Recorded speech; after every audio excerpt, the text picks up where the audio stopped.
Hi everybody, Jeremy here from Flatware Creations. Is this thing on? It doesn't look like it. Testing. Let me know if you... Okay, there it goes.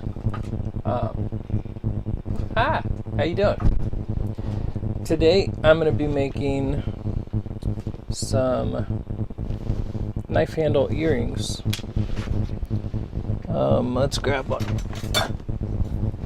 We're going to take a regular hollow handled knife. Well, it's actually hollow. And I'll walk you through all the steps that I've taken so far, and then I'll show you where I'm at now and where we actually start making the earrings. This is kind of a tedious process, but I have to have all these done tonight, so no pressure.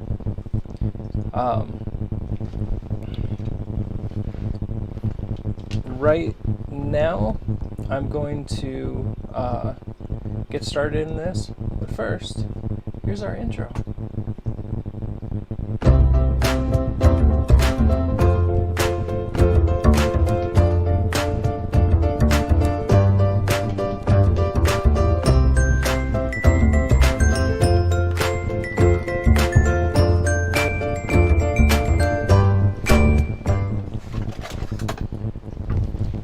So, like I said, we're taking these hollow-handled knives and making sure that they're hollow. First, I take the blades out. I have quite a few videos on that. And what we're left with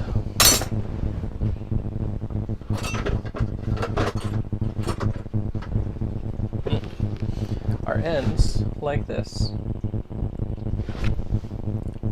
The spoon doesn't exist. It's okay. Just a handle.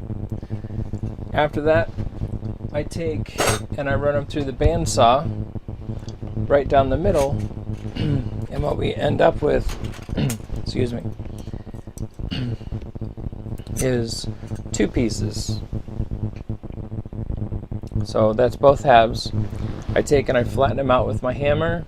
These, the first time I've tried them, I ran them through my rolling mill. You don't have to have a rolling mill. I didn't do it the last time, but this time I made it really nice and flat and even. So it has to go in our block here, and being able to slide in there without having to really force it was really nice, because the last time I did that, I had fought with it a lot. I forgot to press this. Hi, thank you guys. Hi, how you doing? So what I've done is I flattened them out, I rolled these through the roller, and then what I did was I took my fiber wheel, and because the inside of these things are notoriously just really nasty, so I took my fiber wheel on my buffer and I ground all that stuff off to make it cleaner, and then I just tossed all these in the tumbler. I let them tumble for a while, and they came out nice and shiny. And the second thing that I like about running them through the tumbler is they're clean right now to start soldering. So before, if you tried soldering them, it wouldn't take. But now we can punch them out, and then we can solder them at one time. So that's really nice. My customer wanted some specific pieces, so you can see the two pieces I've taken out of the handle. This is what that looks like.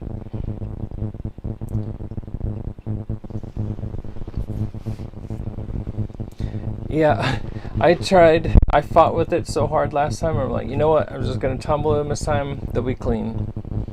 But she wanted the flowers on these, and whenever those get punched out, we're left with these little guys. And I'll show you what I do. When I first started out, I didn't take into account that the pieces wouldn't be cut in the same spot unless I marked them. So what I started doing was I would punch out the first one and then put it over the second one and trace my marks around the holes. So now I have two matching pieces. Wrong one.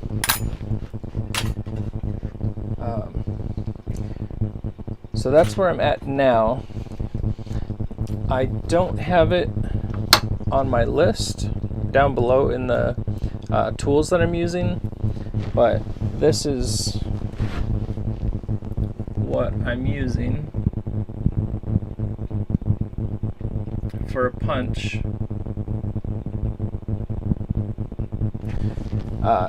It is not made for what I'm using it for. You will destroy it. This is one of those. This is the way it looked to start with, and this is what it looks like after you hammer on it for a little bit, trying to get it through the thicker metal.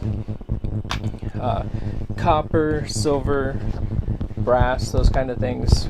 It works great, but it's not made for this. So you are going to destroy these. Just a fair warning. I'm also using some Burlife, some lube. I saw that in a video and I figured to give it a shot. These are pretty much already demolished, but it does help a little bit, I've noticed. Let's see. And then we have,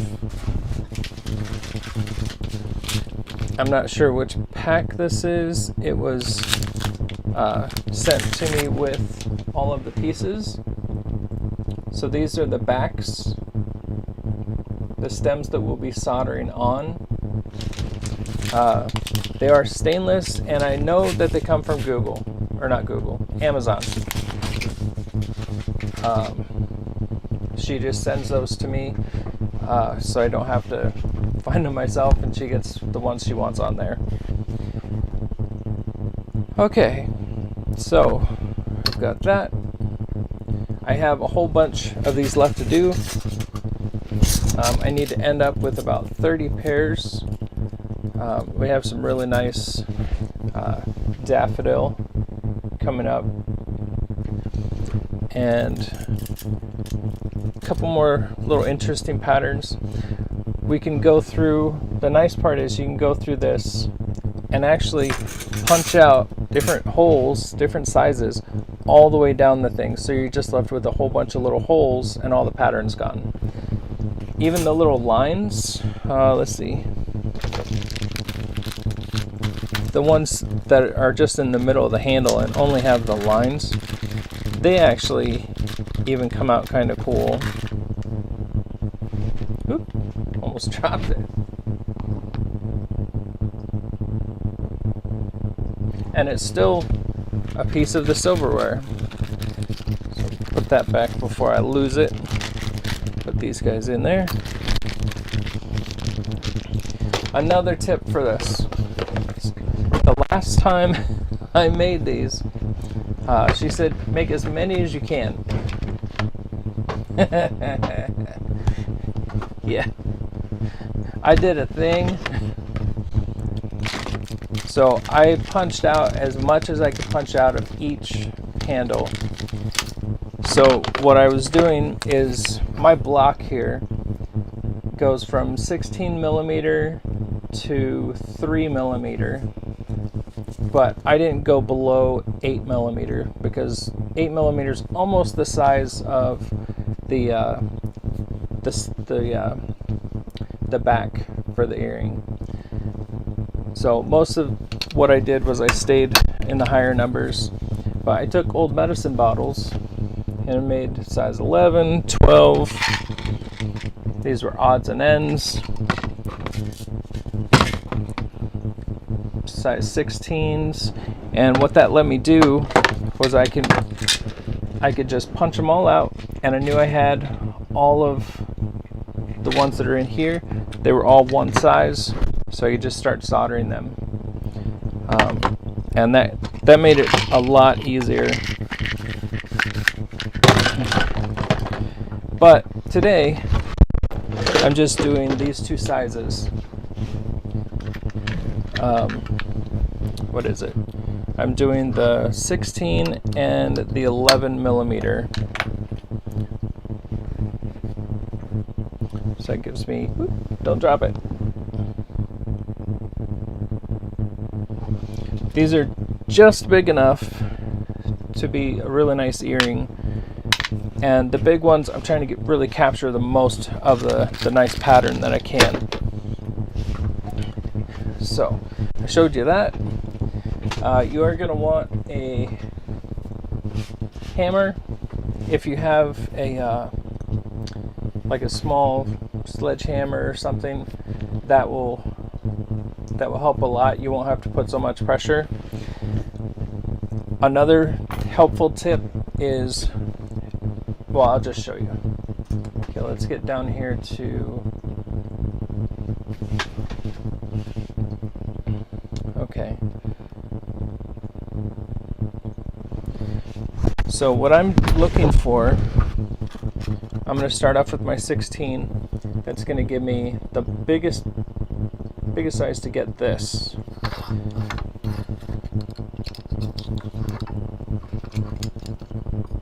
Let's see if I can get this in there and show it to you. So that's the part that's going to get punched out. So from my standpoint, I want to make sure, and I'm just rubbing this, I'm not really squishing it in there, I'm just rubbing it on the corner and the edge.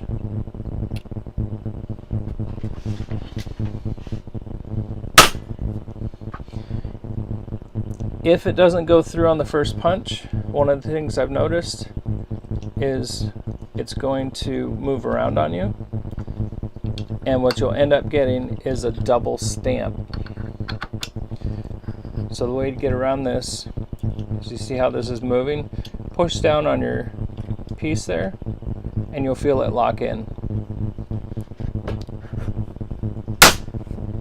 Same thing again.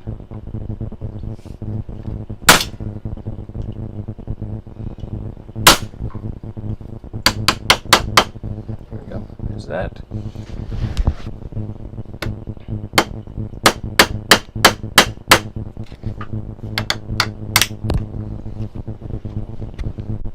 There's our piece. And because it's mushroomed on the top here so badly, it has to go back out the same direction. So I grab another one that I can easily hold. You don't want to just grab a tiny one. And I'm just going to put the flats together and tap it out.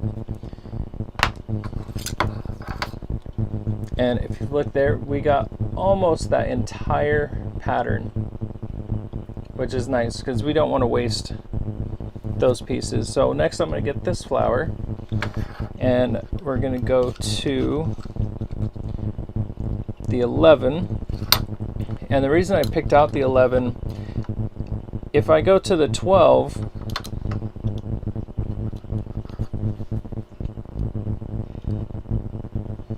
do you see how much extra of the handle we're getting besides the flower?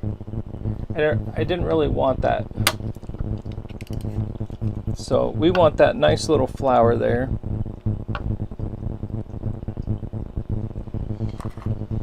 Same thing, I'm just gonna twist that in there.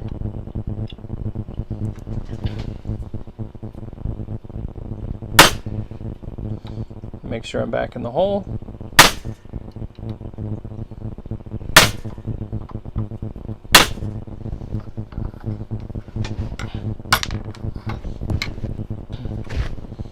There's our little round. Flip it over, and I try and keep the hole as close to the block as I can. If it's out here, it's going to be hard to tip.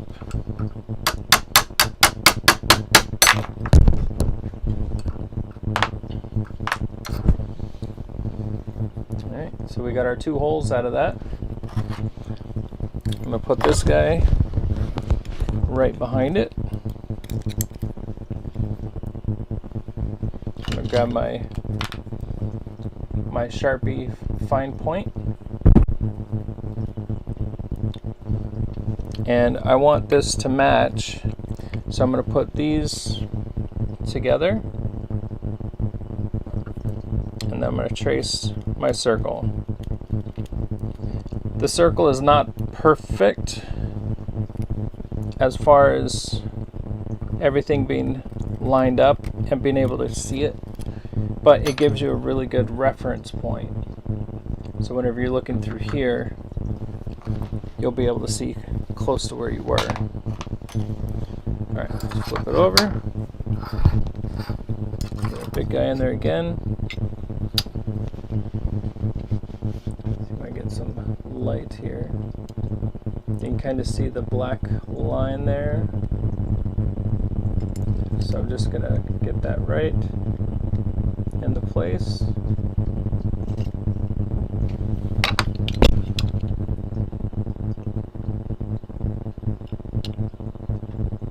Okay.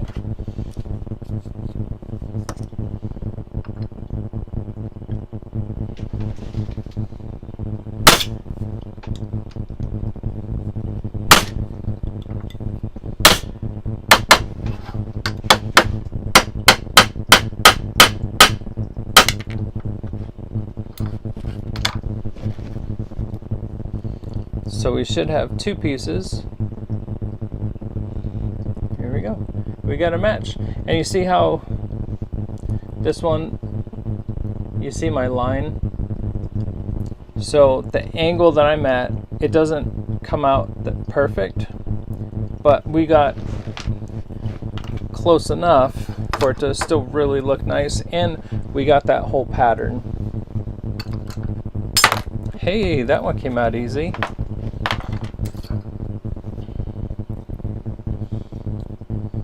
Where'd the other one go?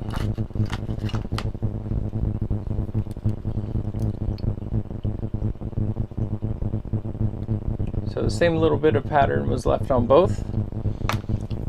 That's what we want. Flip this over.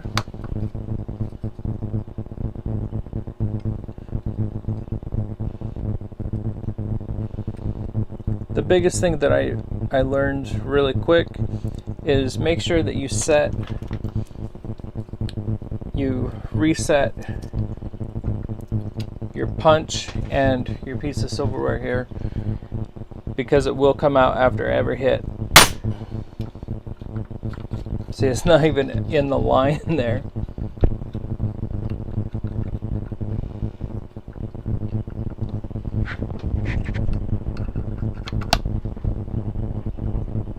There it is.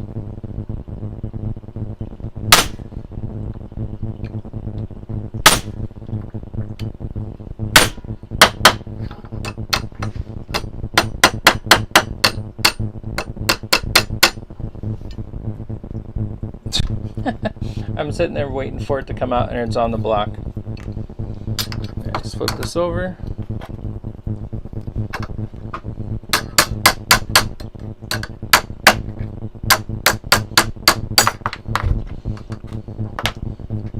Okay, so like I try and do for those of you guys who can't hang around for the tediousness of this, I'm going to go ahead and solder up here. Let me grab my block.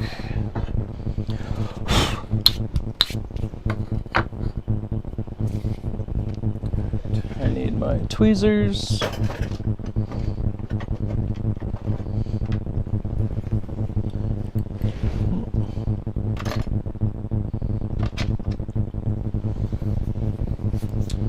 I need this.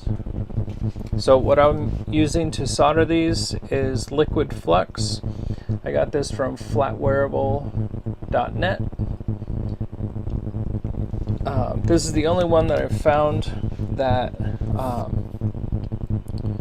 will allow me to solder the stainless steel posts to the silver plate. So let's open this guy up.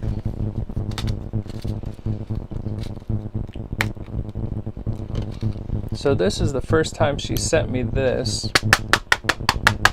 Get everything down there. It feels like I'm gonna spill it.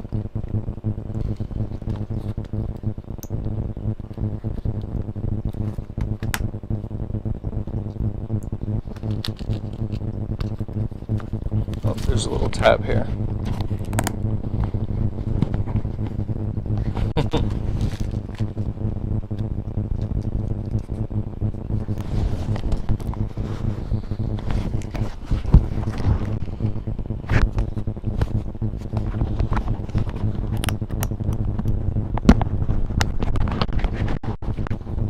Almost there. Please don't spill.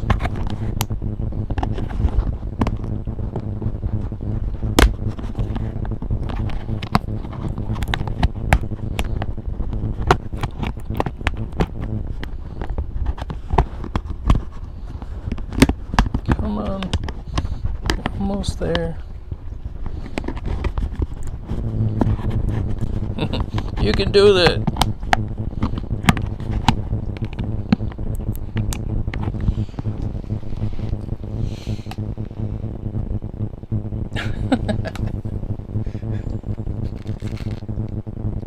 There's a tiny piece of tape right there. I'm like, why isn't this thing coming open?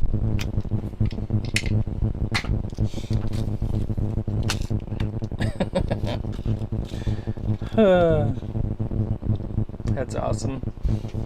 Yeah, definitely childproof. So I'm gonna go with our smallest one here, and I think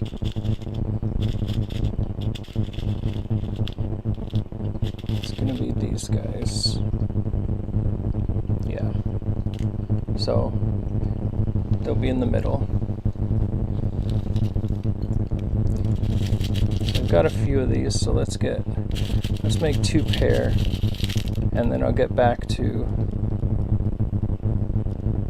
soldering.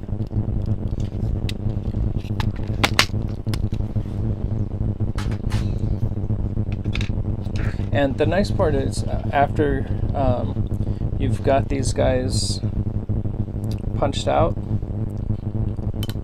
once you toss them back in the tumbler, it takes off this little lip that's created. You can also take your fiber wheel. I thought I had one right there, but I don't.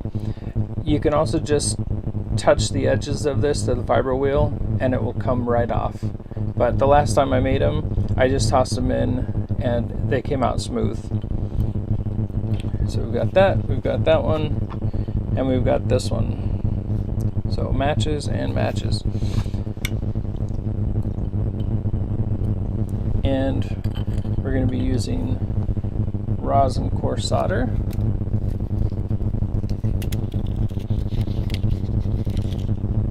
So I'm going to tap this flat.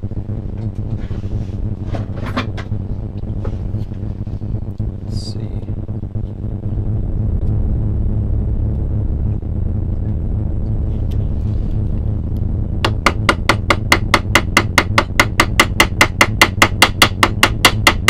And this can be really flat.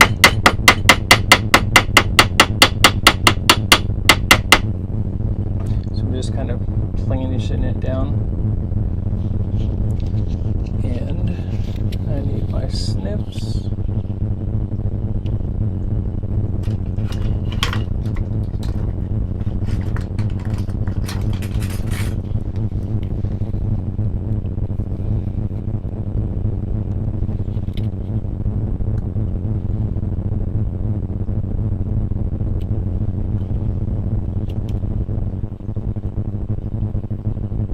Come on.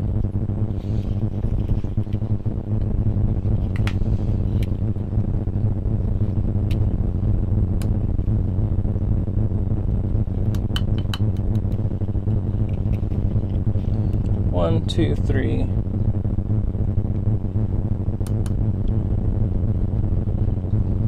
So I modified these pliers because they were somehow they got bent and offset.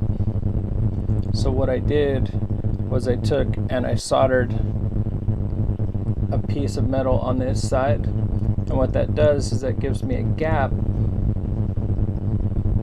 can kind of see the shiny spot right there. That whole shiny spot is a gap big enough to cut those little pieces of solder. So I get the same size solder. As you can see here, these guys are about the same size.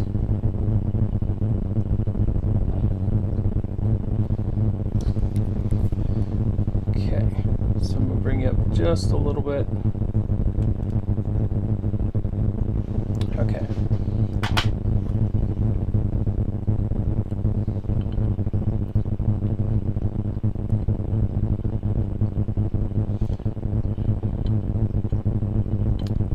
Let me see. Okay, sorry.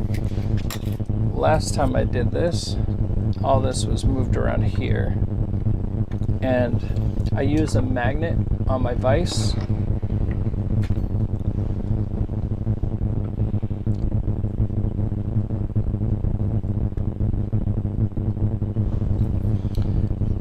So I'll just take a little magnet. I'm just going to put it right here. What that does, let's see if it's close enough. We're going to move it up just a touch.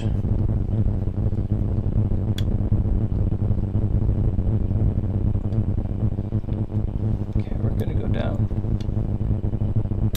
What we want is we want the magnet pulling the tip down.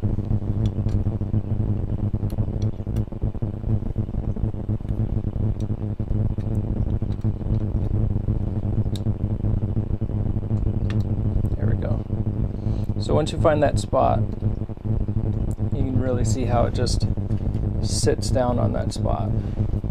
So I'm just lifting it up and it flattened itself out. That's what we want. Okay, grab my other tweezers. Just clear some of this stuff out.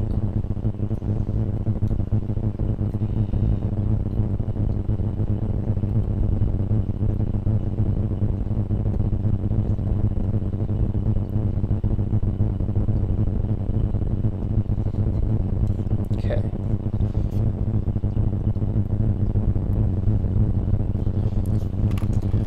I use this little pipette here. Come on, get up there. So I'm using this little pipette. The bottle here, it has a nice small tip on it. Had a little small tip on it. What I found out is that if I take this pipette and I just put one little drop on there,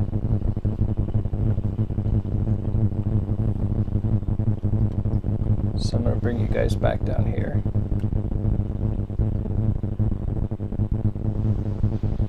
I'm just going to put one little tiny drop right in the middle. And then I'm going to put on the piece of solder.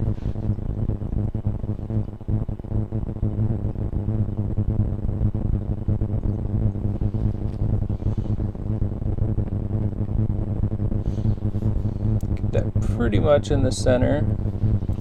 We're going to move this guy back over.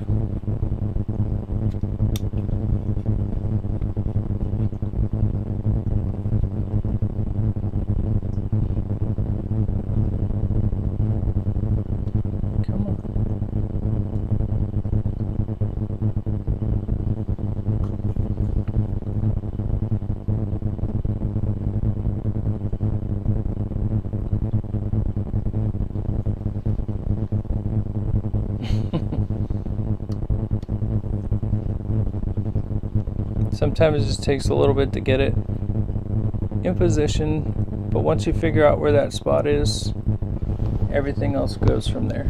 Okay, so that looks pretty good.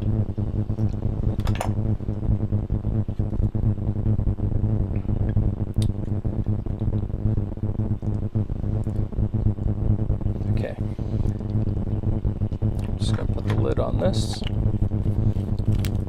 And I'm just going to use, where is it?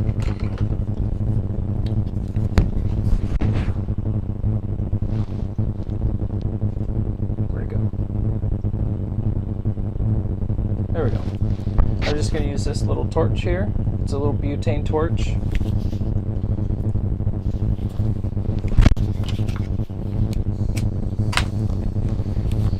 And what I'm looking for is I'm looking for this to just drop down.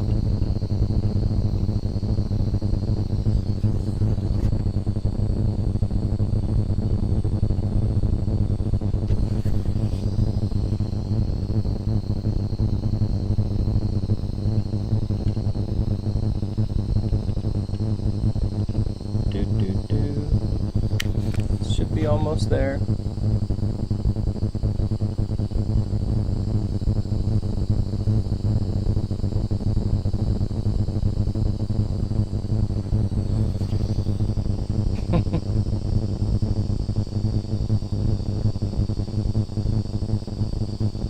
That solder should have fallen by now. The solder did fall, but the pressure wasn't enough. I'm going to grab my water bottle.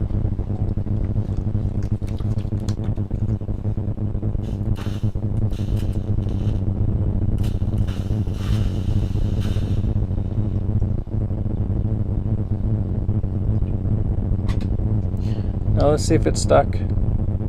Nope. Okay, that's clean.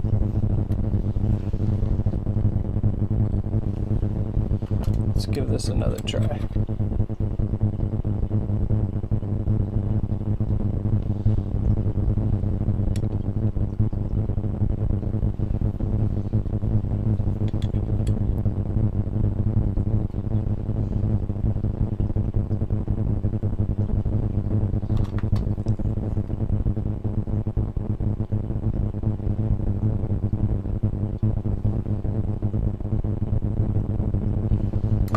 Let's try this again.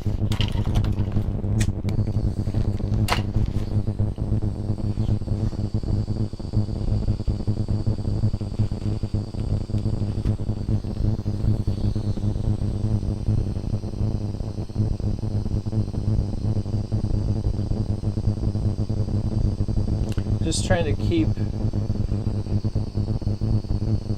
a consistent heat on it without burning the plate off.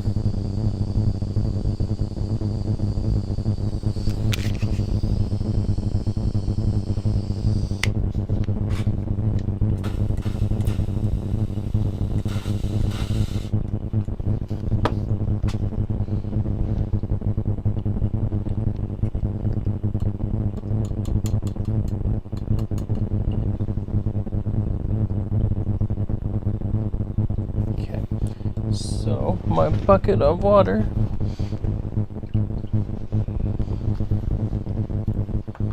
Bring it back up here. I am so looking forward to my new shop. I won't have to worry so much about all of this stuff.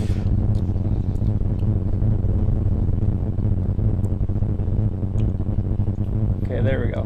Nice, solid. I'm really pulling on it. Come on, camera, focus. So it looks ugly because it slid over, but most of that will come off either from the buffing or just in the tumbler.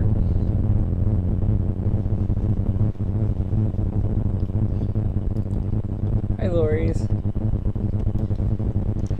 Yeah, I just started a little bit ago. All right, now that we got this down again, let's get the second one in there. So I'm gonna grab this guy. We're gonna put this guy over in that spot because we know it likes that spot.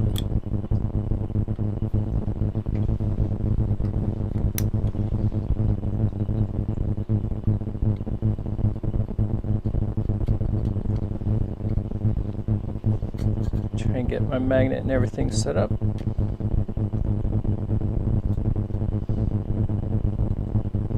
Okay, so, oh, sorry.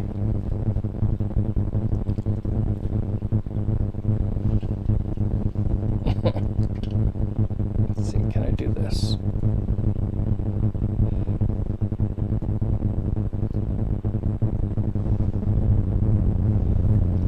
Okay. So we've got that sitting flat. We're going to put on our drop of solder here.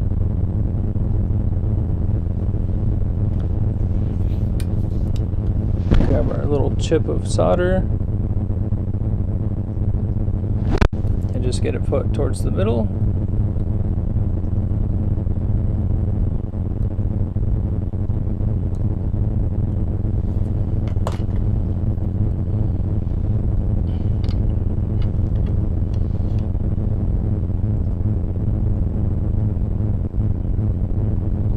Come on.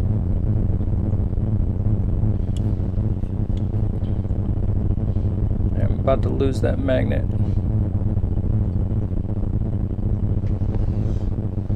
Okay, that looks pretty close to center. So we'll start this up.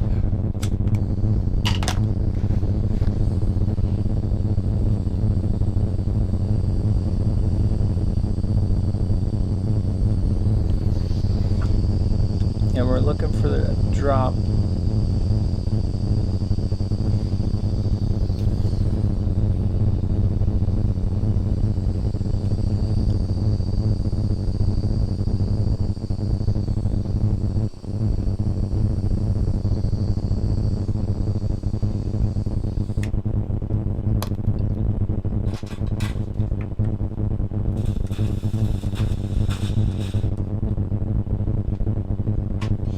Did it stick? Woohoo! It stuck!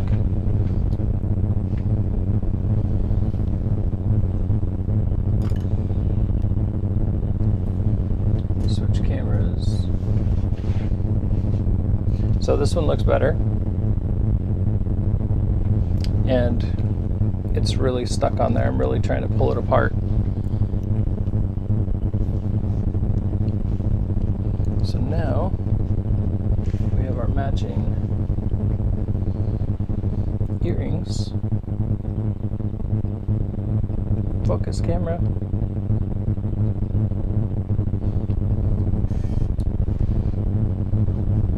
And there we go. Off to the tumbler. But in the tumbler is 100 rings right now. So we're just going to put these off to the side. I'm going to put them in one of my medicine bottles. All right, let's go ahead and solder the small one, and then we'll get back to punching these guys out. Put you up there.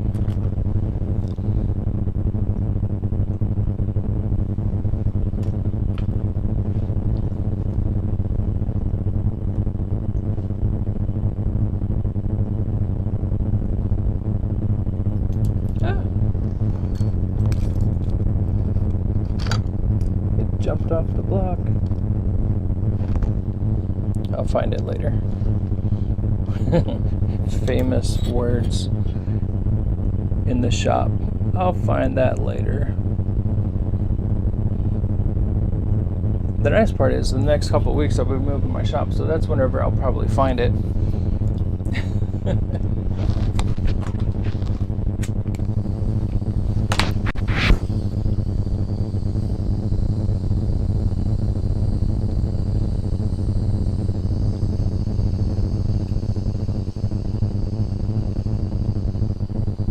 So what I'm doing here this time, okay, you saw it drop, right?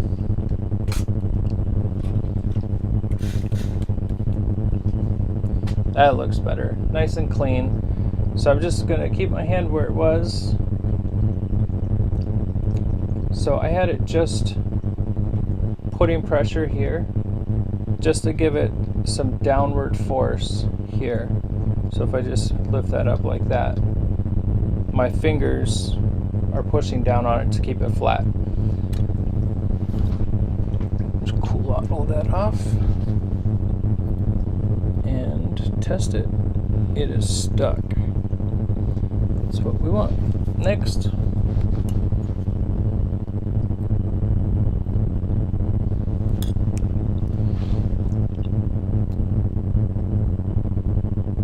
One drop.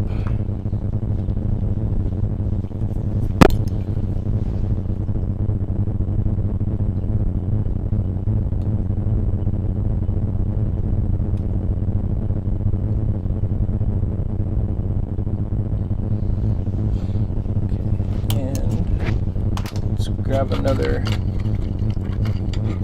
gearing back.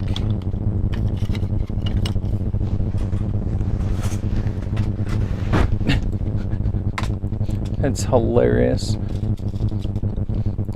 One little tiny piece of tape.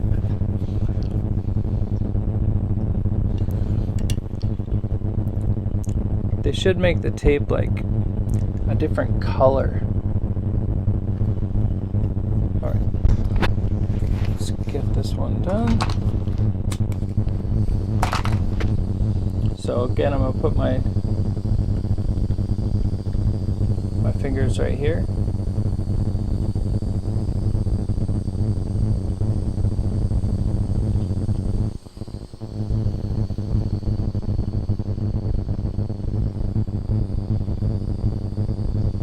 Okay, it dropped, but it's not all the way. There we go.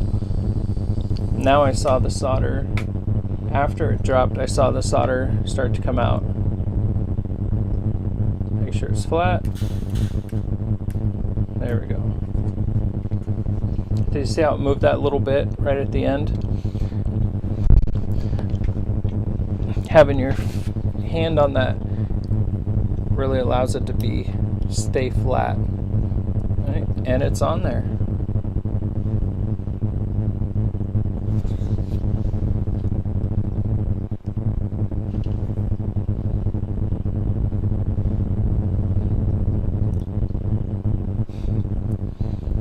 Sweet. Yeah. Okay, let's get you guys up here and we'll start some stamping. I always try and finish at least one or two because the lives can get really long because it takes time to make stuff. Okay. So this is going to go back around here. Put away so I don't lose it.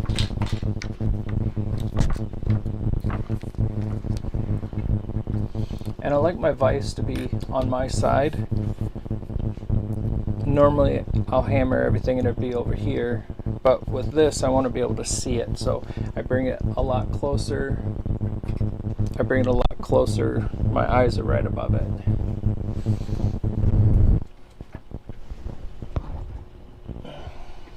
Yeah, so everything's right here.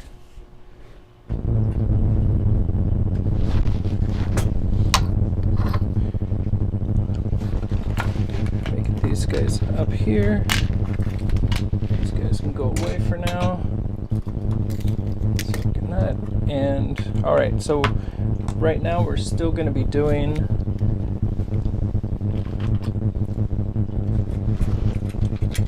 that same pattern, and once we get them done, we're going to put them in a medicine bottle by themselves.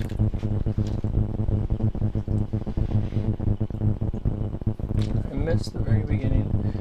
Where did you get the roll press? If you don't have one, how do you flatten the handles? Okay. I just have a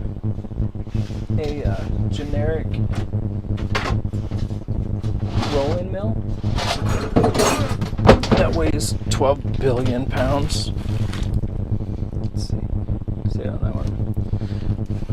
So this is my rolling mill. And as I rolled these through, where's my mark? There's my mark.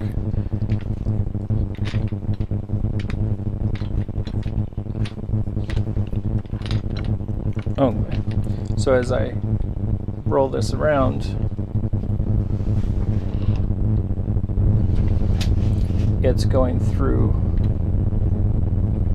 here, and I can make it whatever size I wanted. And what I did was, when I got it to the size I wanted, I put a little mark here with marker, so this gear and this gear match up, and I know to stop there, because if I go more than that, I'll start stretching out the flowers, and we don't want to do that. I wanted to keep that. Yes. A cheap one like this is about $2.50. I got this one secondhand off Facebook, and I think I paid $150 for it. My upgrade, my next one, will probably be about $600. And they go up to thousands of dollars. They have some that are double. They have some that have a motor that turns them, so you just turn it on, it goes through, you change the size, it just keeps going through. Hey Gus, did you come to say hi? Did you come to say hi? If you don't have a rolling mill, which most of us don't, or I didn't, hi. What I did was, after I cut the handle in half, what you're left with is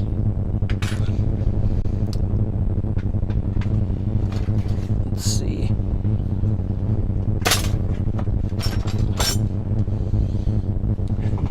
You're in the way, Gus. Oh, I can do it with one of those. There you go, buddy. Whoop.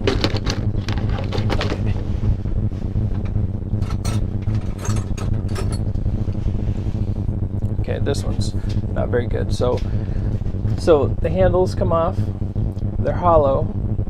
What I'm going to do right now is I'm going to cut it in half and show you what the handle looks like after it goes through the bandsaw. You can also take a hacksaw down these. Better than a hacksaw will be a Dremel. Just take a Dremel with a diamond bit or something and cut right down the middle here. And a lot of people do that for the ones that are filled. Hi Patty. Yeah, I'm glad to be back on. I saw that my last post was 3 weeks ago, working on the shop. I'm like, okay, I have all this stuff I have to get done tonight. I need to ship it tomorrow morning, so tumbler all tonight. Okay, so we'll take this. I'm going to take my pliers here. It's going to get loud for 1 second.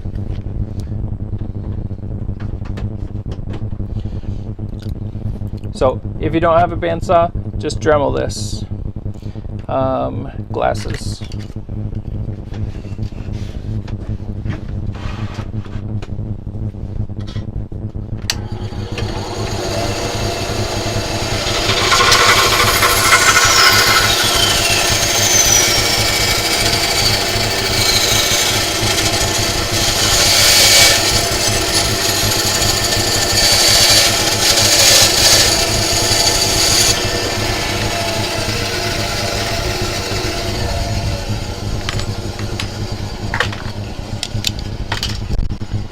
Plug that. Okay, so here's what we're left with. I'll switch cameras. So this is both halves.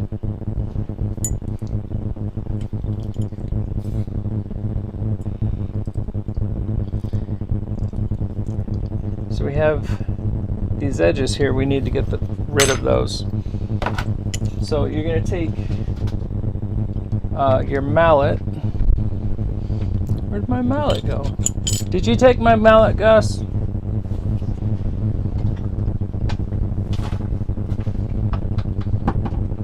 I'll use this one.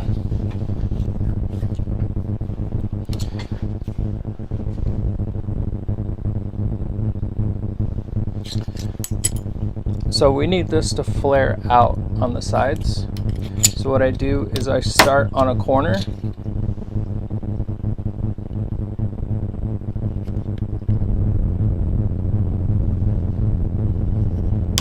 And once I get that started, I'm just going to work on that edge.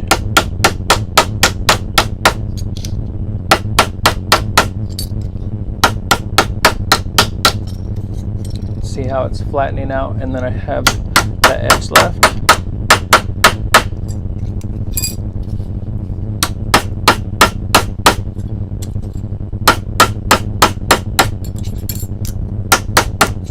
And this has already been ran through the tumbler. So as I'm going down this side, I'm making sure that edge is flat.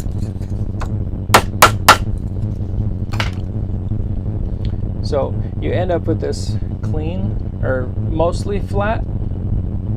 You don't need the piece for that, and this will slide.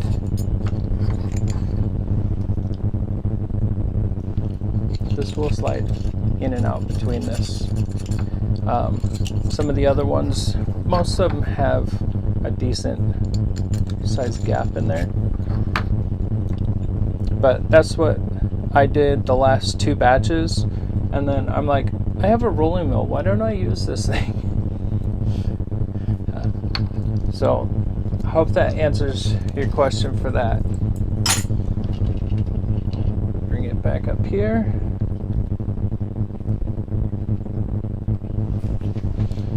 Okay. Goes there, that goes there.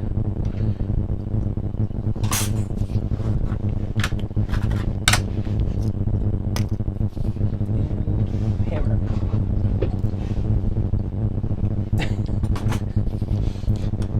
I try to do what I can. So back to work here. I get that matched up where I want it.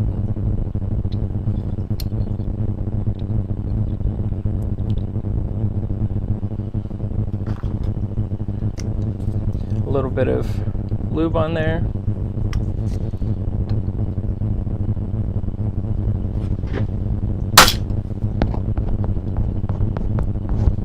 So make sure you always reset it.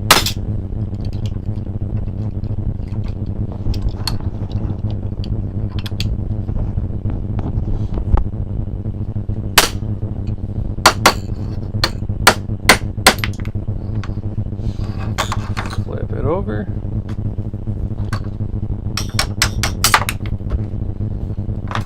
So I can definitely say the lube is helping it come out, because before it was stuck every single time. Nice little punch out. And like I said, I'm just doing the 2 sizes in this pattern, so I'm not worried about putting them into the medicine bottles for that size. So we'll go to our 11.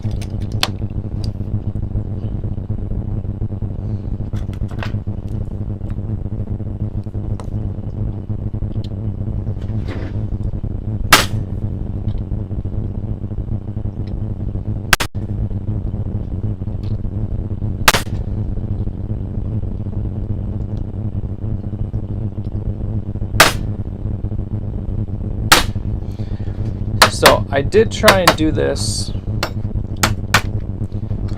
with my arbor press. Nice little flower. And the arm on that I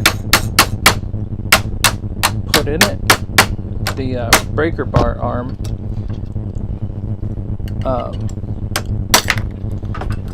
felt like it was gonna break off. It was bending so much.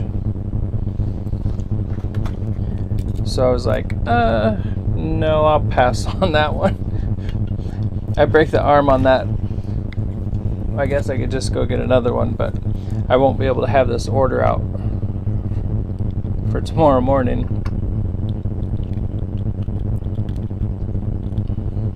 Tracing my circle there so I have my rough area that I need it. This really helps it have a pair. First time I did this, I probably cut punched out 30 of these, and then I spent the next 45 minutes matching them up just to toss them all in the tumbler and then have to spend another half hour sorting again after they tumbled.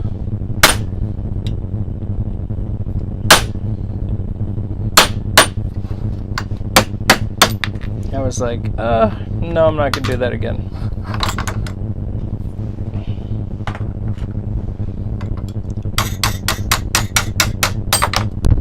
And I'm using another one of the punches, but something big enough that I can hold on to, and it's gonna be able to fit through the hole.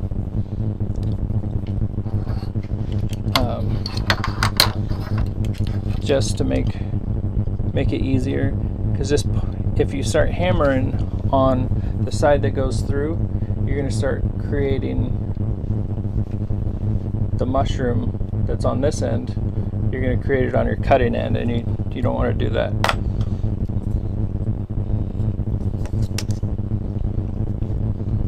Okay, it looks right.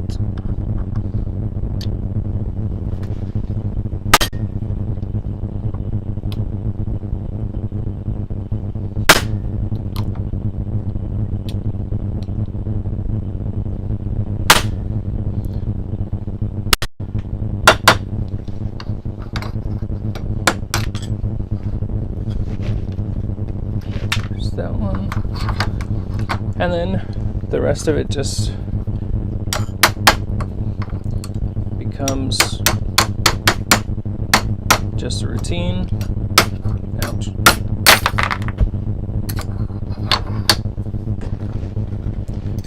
And I always save these so that if I need to get more pieces out of them, because you can make these. You can make another big one here. You can make small ones all the way up. And the little bit of pattern on there, or the clear, that's still material that you can use to make these studs. Alright, we got one more set of these.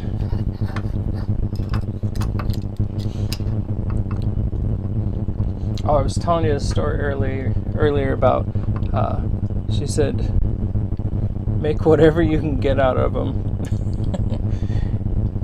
And I was like, okay.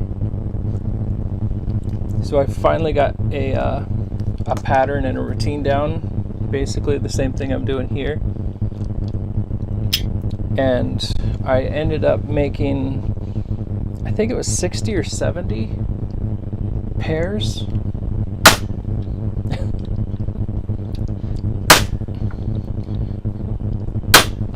So you can get a lot out of a few knife handles. I know that a lot of people use the handles that are filled for this kind of thing, because the handles that are filled, they still have great patterns. Like, most of these guys are filled, but you have the nice patterns on the end. This whole handle here, you have flowers all the way up it. All of this can be earrings. And because they're filled, you just can't cut through them with the bandsaw. But if you take that Dremel tool and you go down the edge, you'll be able to pry off the sides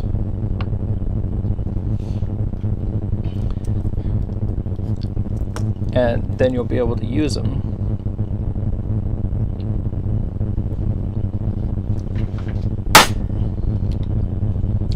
Just, I can't stress that enough, just always make sure that you get locked back in.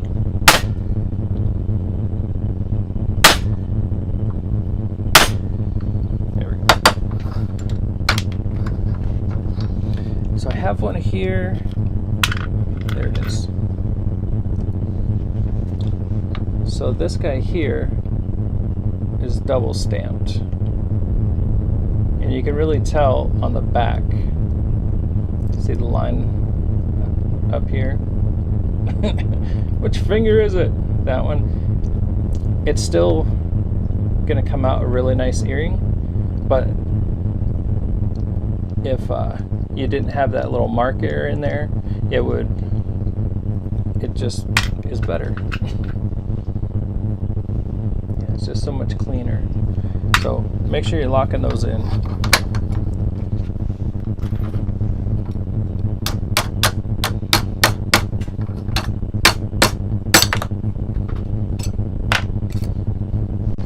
Let's do this.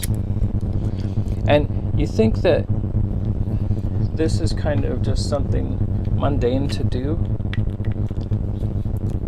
chasing on here. Why can't you just put it right back in the same spot? You can, but sometimes because there's flashing here, and I actually cut off this side of the flashing, normally you'll have a lot more area in here. So if you put your pattern right here, and then on the next piece, you think it's in the right spot, but you have more of the nothingness on here than you do on here, and it doesn't quite match. My OCD will let me get away with a lot of stuff, but it's not going to let me get away with that.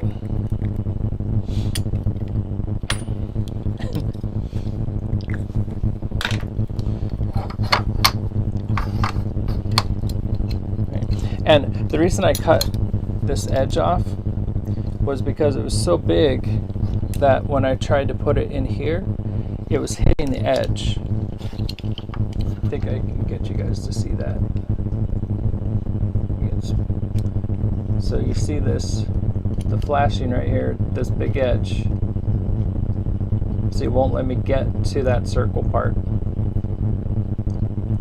So I'm only going to capture like half of this flower up top. But by taking and cutting that off, it allows me to get right up to that edge. And now I can move the flower over, and I've got the whole thing right there.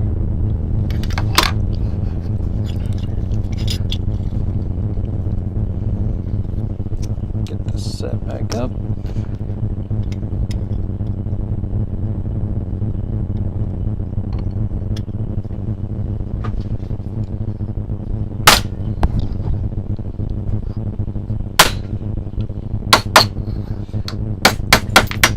And like I said, these punches are meant to go through soft metals.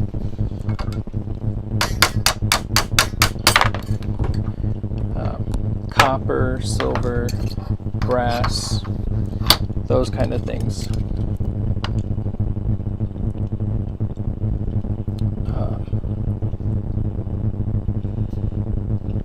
Come on.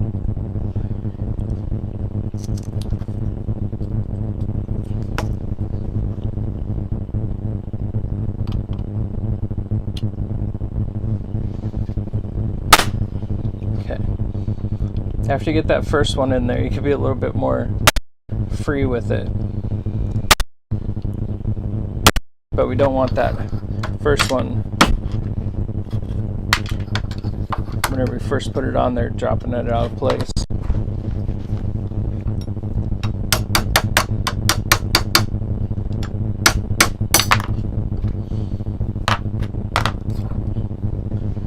Alright, so that is that.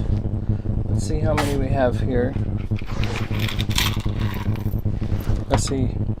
I made 2 already.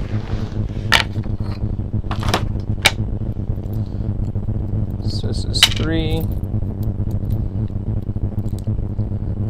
4 pairs, 5, 6, 7,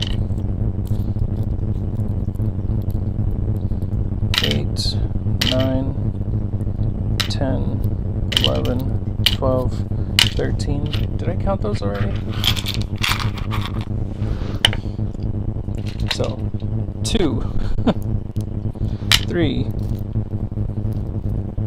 4, 5, 6, 7, 8,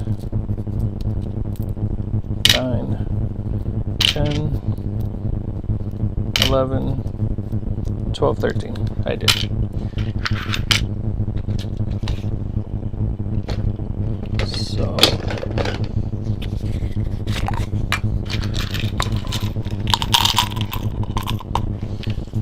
So she'll be definitely happy with 13 of those. These guys separate. And now we're on to the next ones. So I need 30 total. Let's do these daffodil next. We've got 3 pairs of them.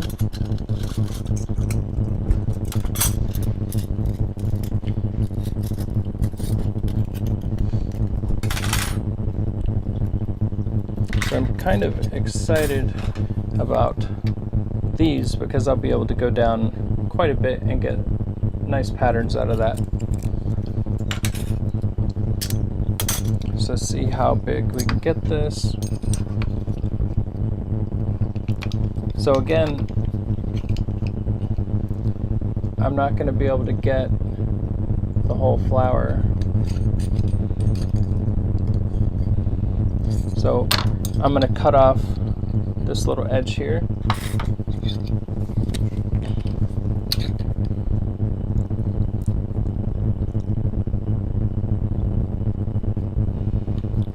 Give myself a little bit more room. I'm just going to cut this off like this. And it should be as long as here. So that'll just take me a second. Make sure you leave yourself a little bit of room on the edge.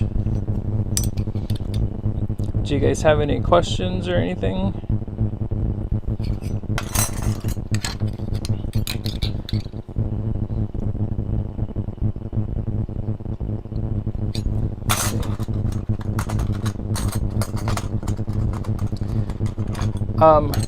I'm not sure how much she's selling them for. I would probably be selling them for $20.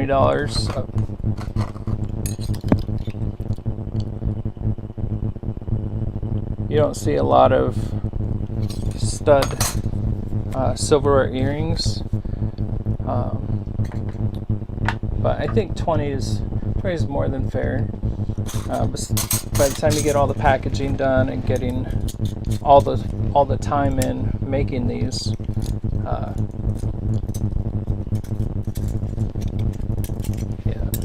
right, I'm gonna cut these real quick. I'm gonna put the mic right over here so you guys don't have to be so loud.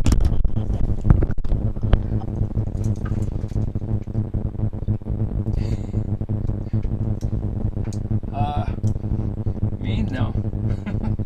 I can't retire.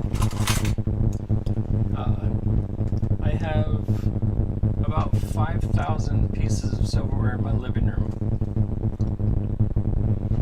right now. After my last purchase, yeah, and I still have to go through a couple of boxes, so I have enough to keep me busy for a while. Okay, I'm gonna cut these real quick. Glasses.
Alright, so now let's see where we're at. There we go, that's better.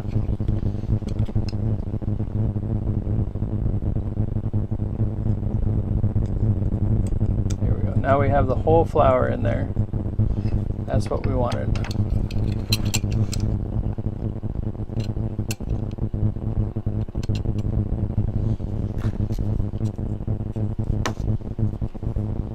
Hammer?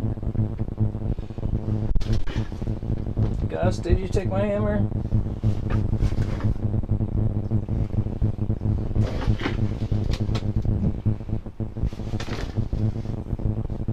It's not in my lap. Oh, there it is.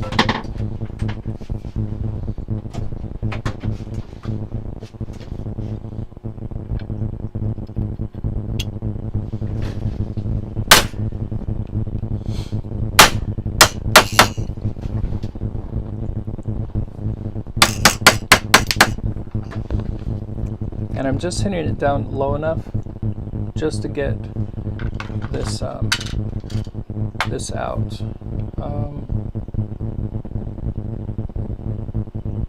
Yeah, we're gonna just stick with the big pieces for now, and then after we get the big ones done, then we'll make enough out of the rest of them to make up the 30. See, we got that entire flower.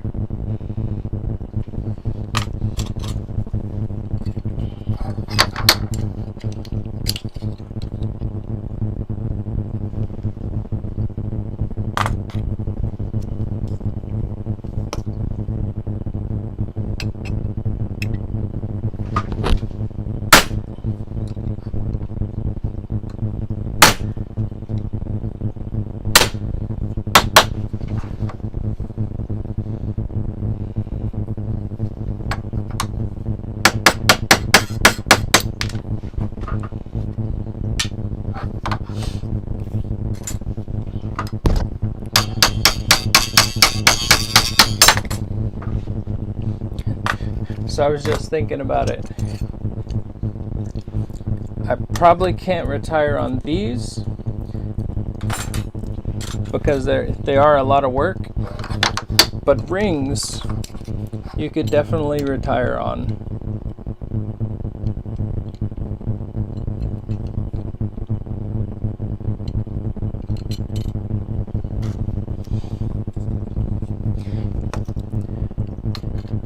I was showing somebody my video on making rings today,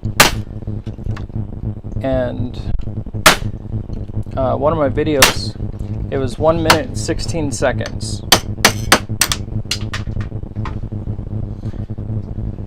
So you figure we'll call it 2 minutes. Every 2 minutes you make a ring, and those normally sell for about $20 a piece. So 2 minutes worth of work for $20. That's a pretty good profit margin. You can definitely pay the bills with that.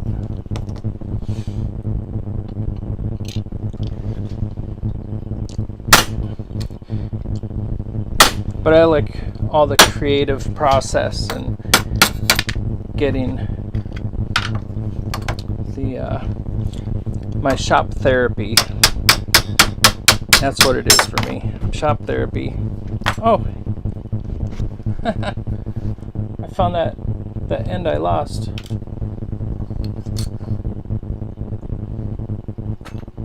Right, we got 2 more of these. A lot of the silverware jewelry and creating things like this is problem solving. So if you run into a problem, you just have to think of how many ways you can work around it. Hi, Lou.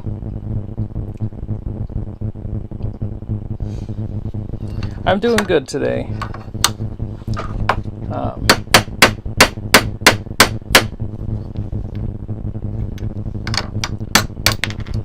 Here it is.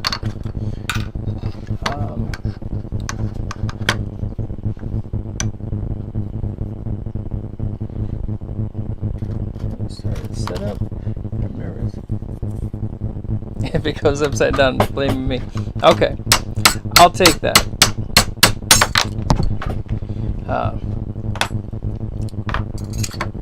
Are you in a like a consignment shop, like a antique shop? Yeah. Lately, I've had a couple of bad days, but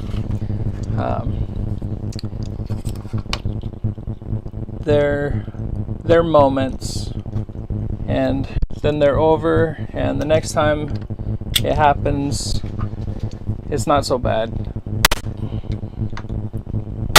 Still sucks, but not so bad.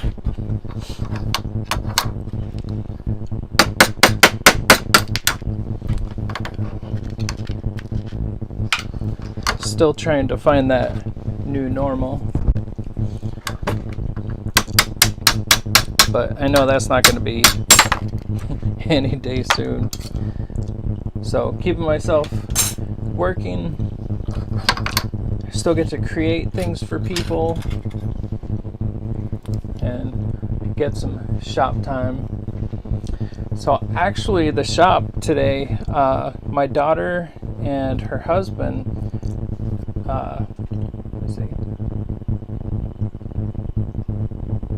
my daughter and her husband almost finished the installation today.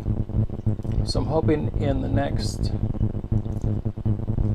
the next week and a half, we're going to have the installation done, the plastic up, and we're going to have the ceiling and the walls done. And then probably a couple days after that, we'll have the floor, and then I'll be moving in.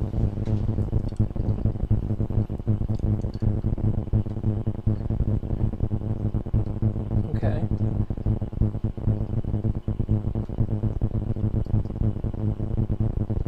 Yeah, I'm glad they're helping too. It was just me, and then between my back and the weather and every other excuse I can think of, yeah, it wasn't going very quick.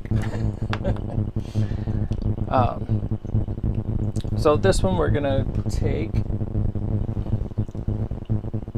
and this flower here is in the middle, so we're just gonna get to that part, and I want it as big as possible. So I'm gonna put it right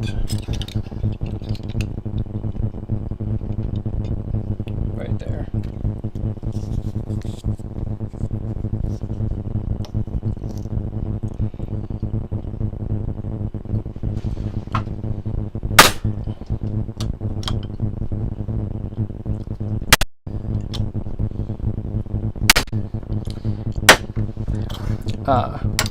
Doing the work. So this house used to be a trailer, and it had 2 additions put on it that were just weird. So we got that whole flower out of there, and see this little spot down here right there. Let's go ahead and just try and get that.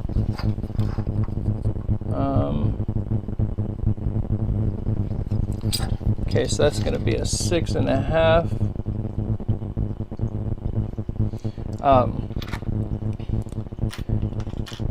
So I've always done construction and been turning things into other things for a long time. Oh, there it is.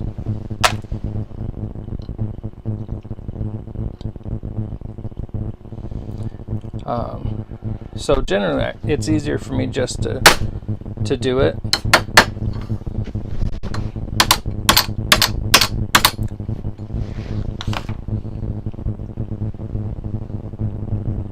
Cute little button.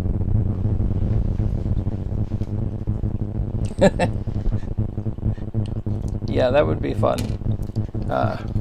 for a welder, not me. Oh, I gotta go smaller. So a lot of times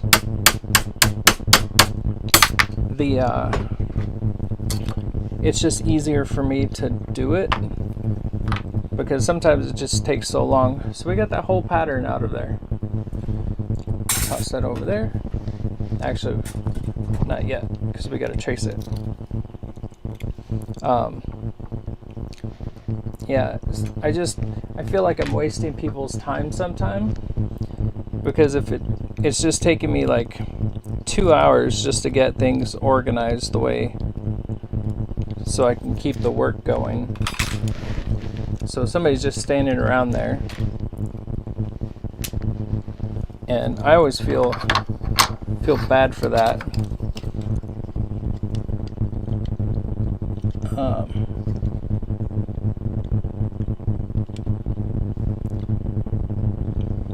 But yeah, I'm definitely glad for the help.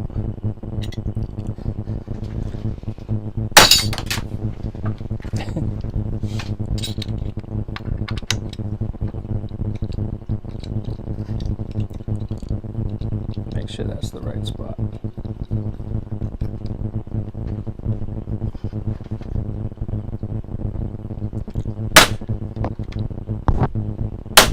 There we go.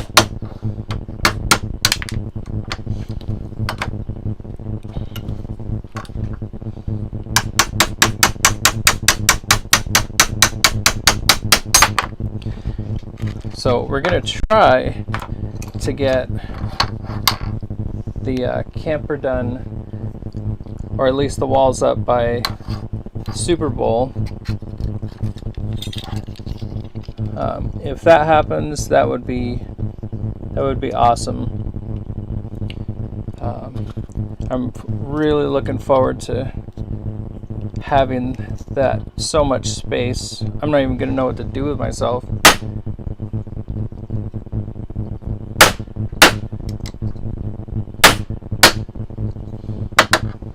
That one didn't want to go through.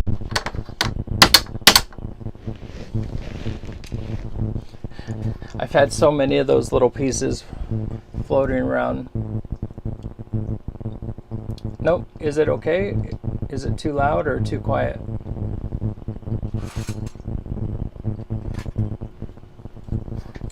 Testing, 1243.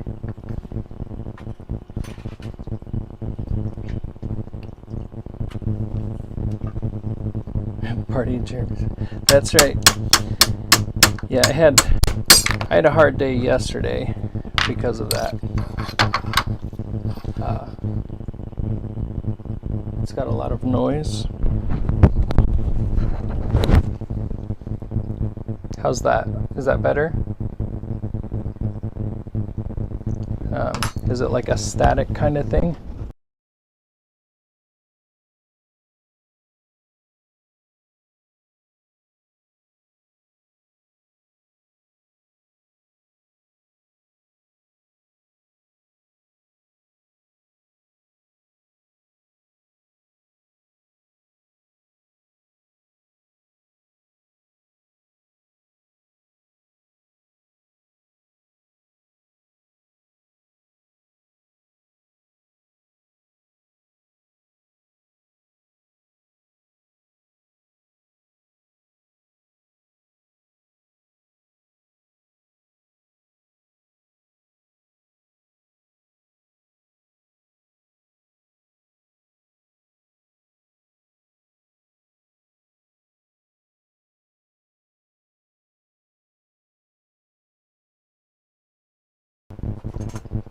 Okay, there it is.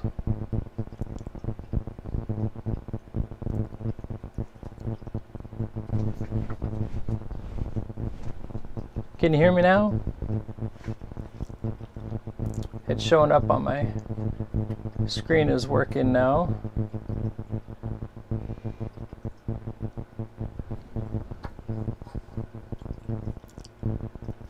No sound. Let's see. It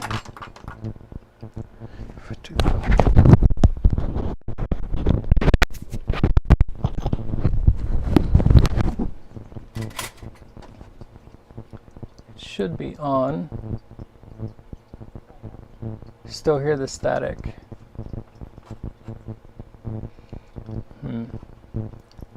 Let's See if I turn it down just a little bit. Is there less static now? It might have just been up too high.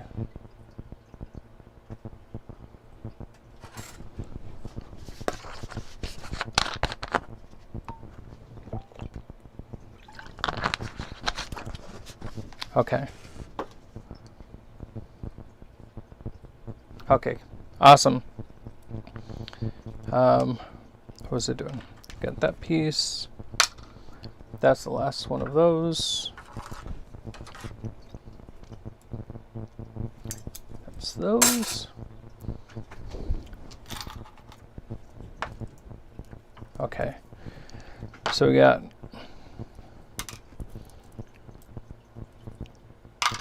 so 13, 14, 15,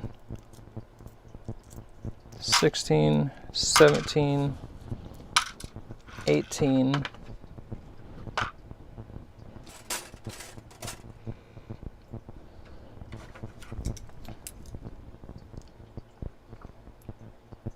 when I touch my mic it goes away. So is it like rubbing against my clothes? Can you guys still hear me? It looks like it's down quite a bit. Let me turn it up a little bit. How's that? Is that better?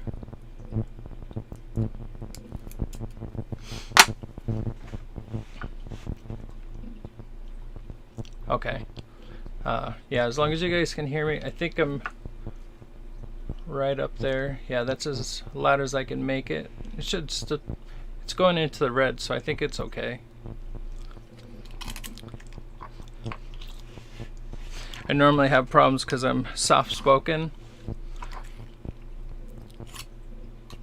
Get that. Okay, that's gonna be pretty.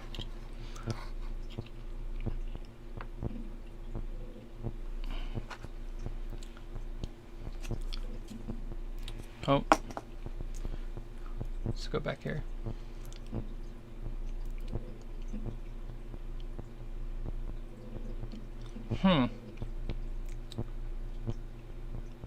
Yeah, I'm not sure. I can't unplug those two. It might be one of my parts going. Sorry about that. Oh.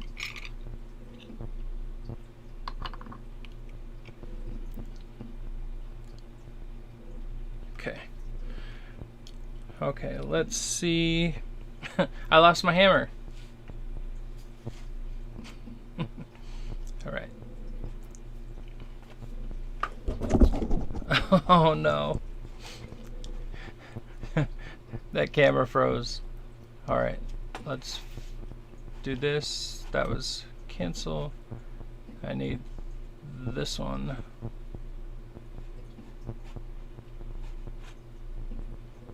Deactivate, activate.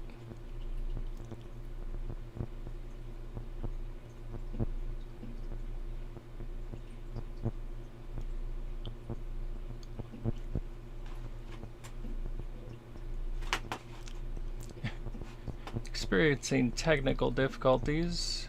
Discard. Okay, let's see if it activates now. Activate. Okay. So we can see me.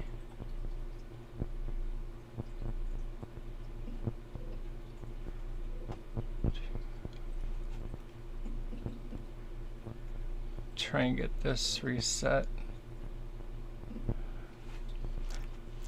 So this program keeps updating on me. And let's see. Nope, don't have it back yet. Let's kill it.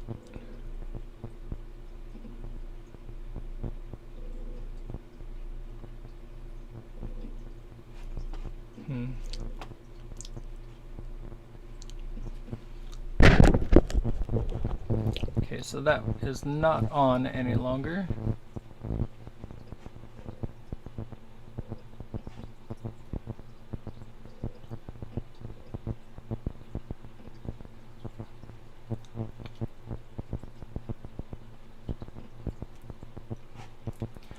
Sorry, I can't get my little camera back on.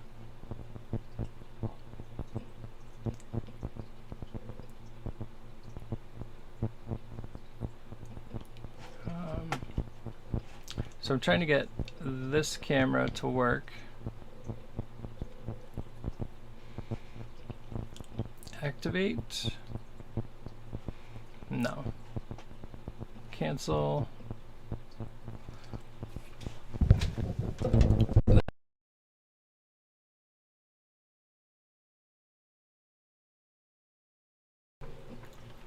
See if that will fix it.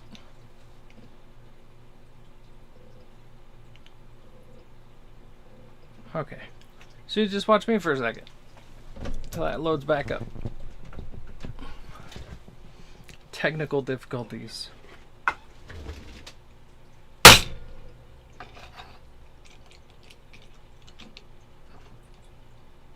Got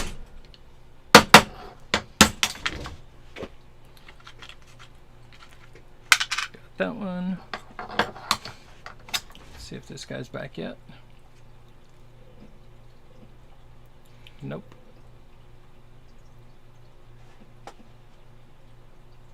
Let me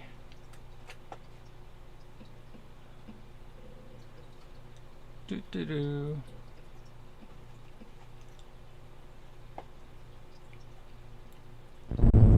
There we go.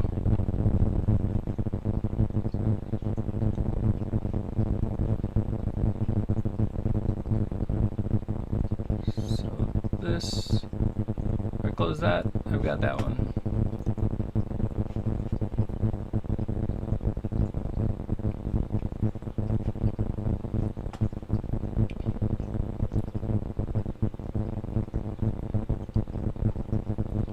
Where is it?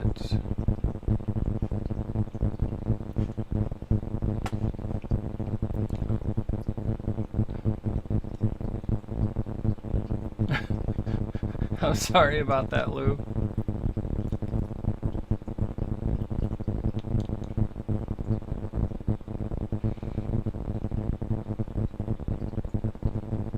What is going on here?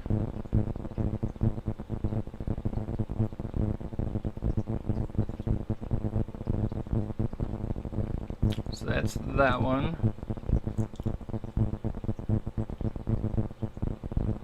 And this one is still dead. Yes. So we're gonna take this one. There we go. Whoa.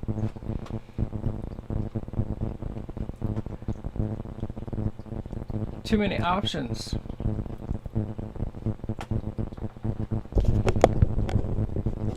Okay.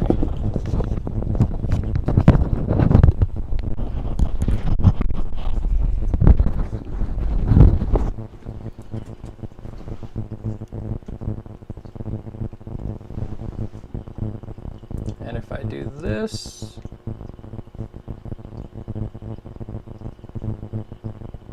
there we go. All right, so we got things back where it's supposed to be. Now we can do this. Okay. Sorry about that. We get this one tapped out. So that lube does work. I've heard people using candle wax for that also. Just kind of rubbing it on the candle.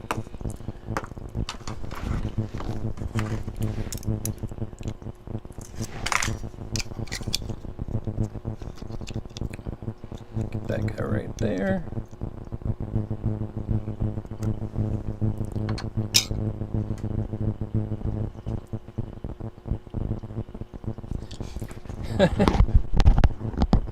I don't know about the film crew, but I definitely have some ideas, and the computer that's going to be out there is just a beast. It's the most powerful computer I've ever had, and it's a laptop, which is just crazy for me.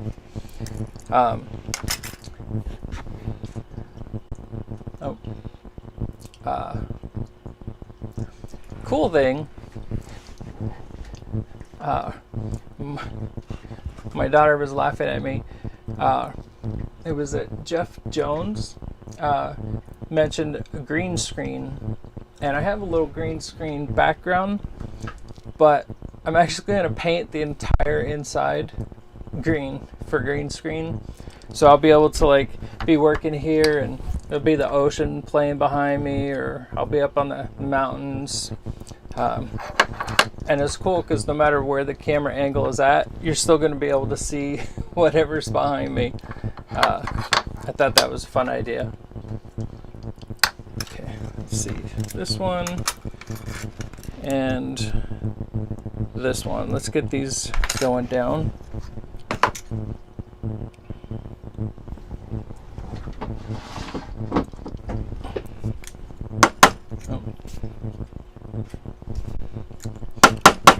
Just trying to flatten out this edge here.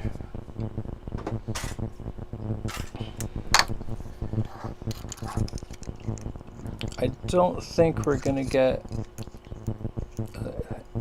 16 out of that one.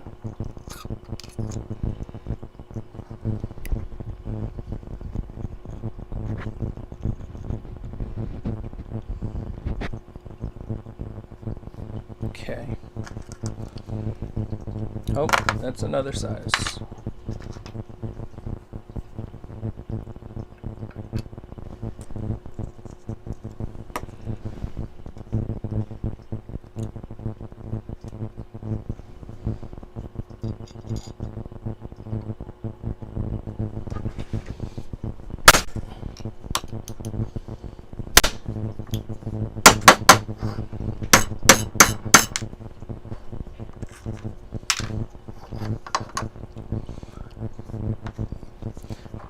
That time I made all of those different ones, I had the actual the cup would be under here, and I would tap it out into the cup so I knew what size it was. But this time it's only 30, and the patterns are pretty consistent. Another thing you want to watch out for too is if you get too close to the edge of another of the hole that you just cut out, you'll get a little flat spot instead of a nice clean round.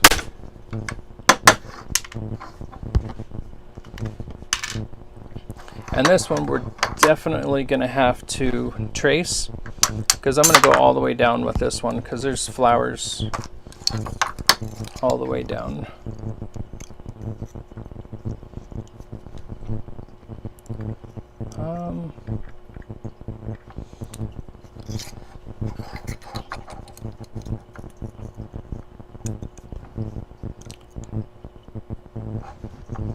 So what I'm looking at right now is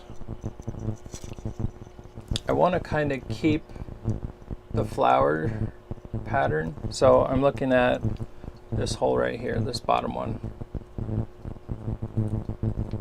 So I don't want air going through, but I also don't want too much of just plain. So I'm going to try and line it up right in the center.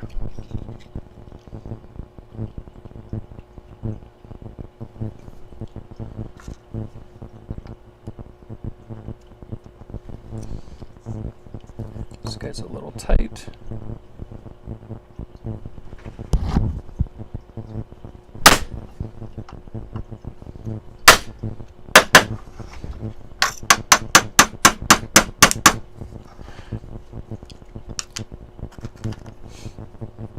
So there we go. We still got a little bit more on one side.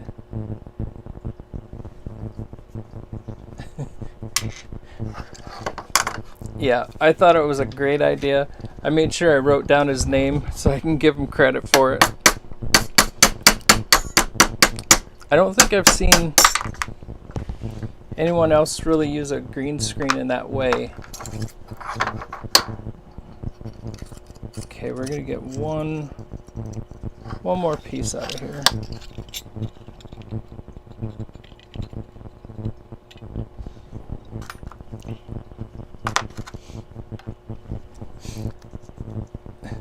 I'm like, and then I'll paint all my tools green.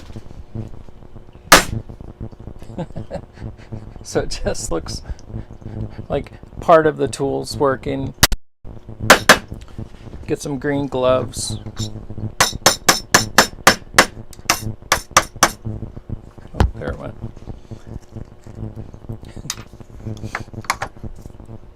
And if we don't like it and it gets old, it's just paint. We can paint over it. Alright, so we're working our way down this piece. So my next one, I'm going to take out this piece and then we'll recount and see where we're at.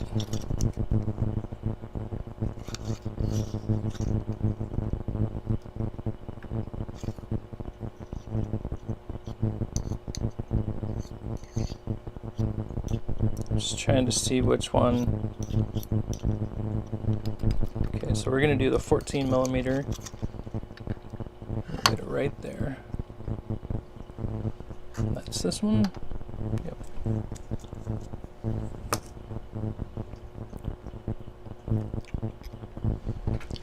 Yeah, I'll get to have my morning coffee somewhere in the Alps. Well, my morning water. Don't hate me, but I don't drink a lot of coffee.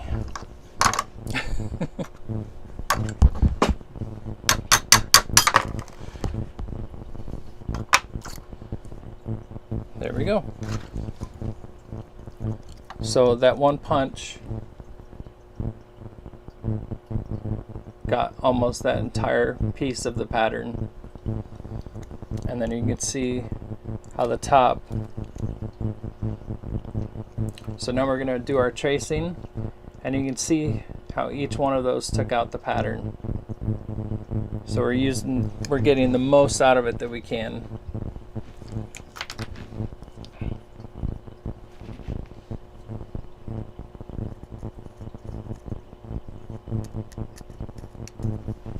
And with these, we definitely want to make sure that we have our matches.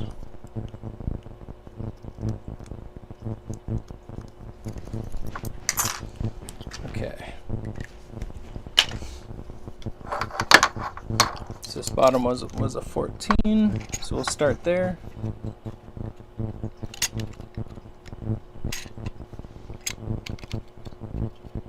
There we go.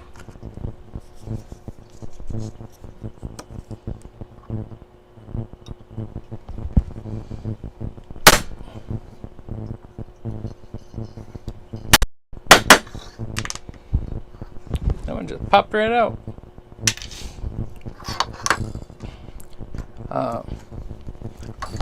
Yeah, I can't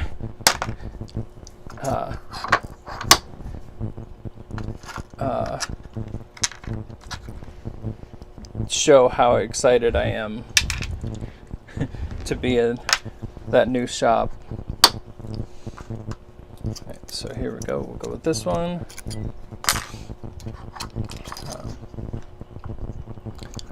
And yes, I don't know if I answered it earlier, but yes, Gus will be in there. Sometimes Gabby will, but Gus has full access. I'll put in a cat box, little food dish. I'll see if I can get it set up so that there's he has like a little bed behind me or something.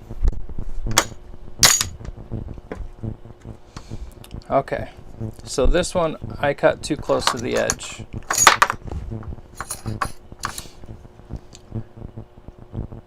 So that's what I was talking about earlier. and so I've got that flat edge right there. But if you look, I didn't follow my own pattern and I went a size up. So let's see, I've never done this, so let's see if I can actually get this to go into the right spot. I don't know if it will actually cut or just if it will bend.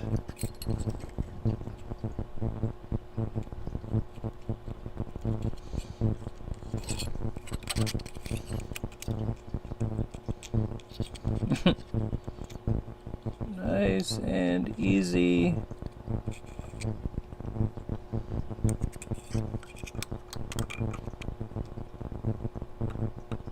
Come on. Okay, that's pretty close. That's this one. Gus needs a butler. I am Gus's butler. Let's see, did it do it? I think it did it. It's round.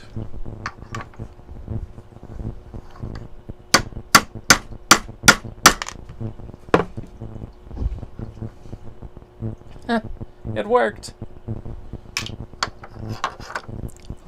Let's see what comes out.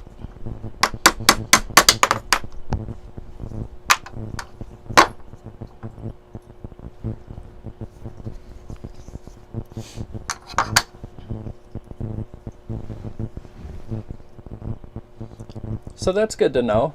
If you punch out too much and it gets a flat side, slide it back in there and try again.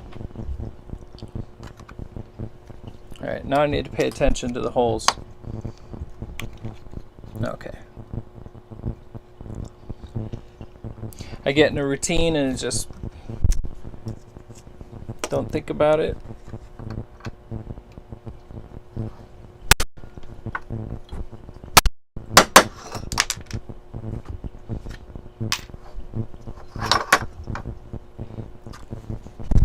Whoop.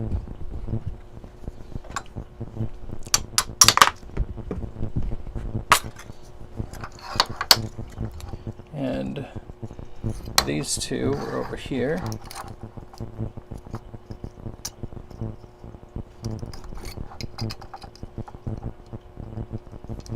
Did I go that small? I believe I did.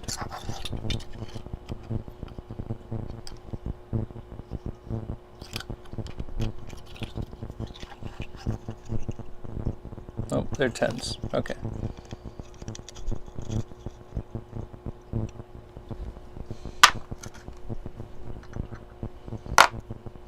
Is it this one?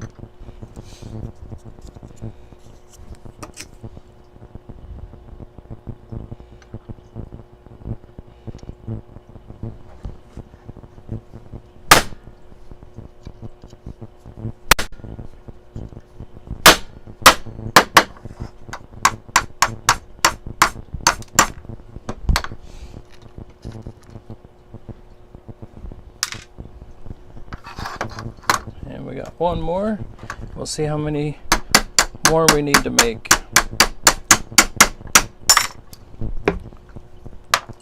Should be pretty close.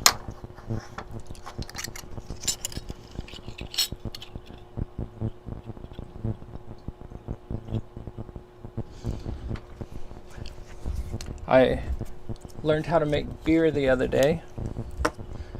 So me and my daughter, we've made wine before, but I've never made beer.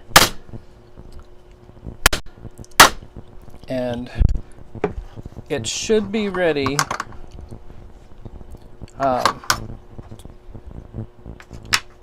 by the Super Bowl. If not, it's going to be like the next couple of days.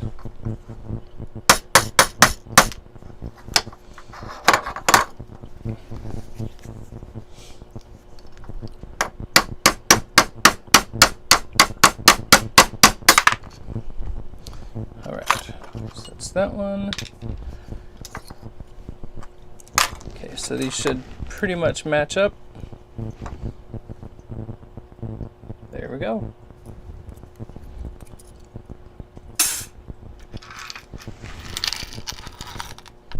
So I think it was 13 in here, in this and that one. So 13, 14, 15, 16, 17, 18, 19, 20, 21, 22, 23, 24. We need 6 more.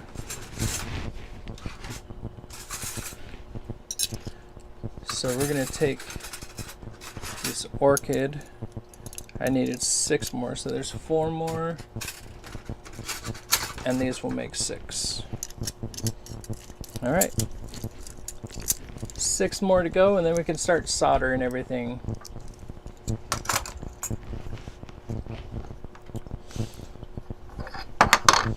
And I think we might be able to get one of these pretty big.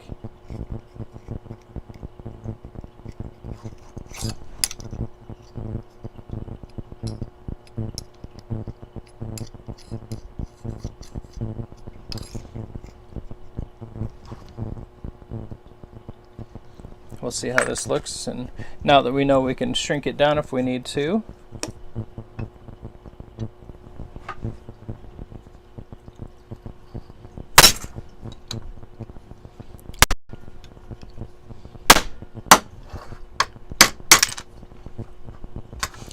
That looks good. I like that.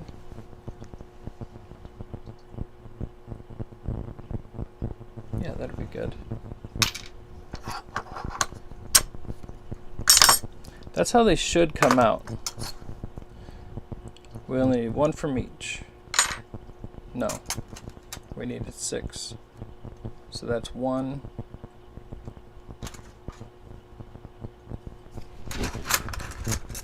My math is broken.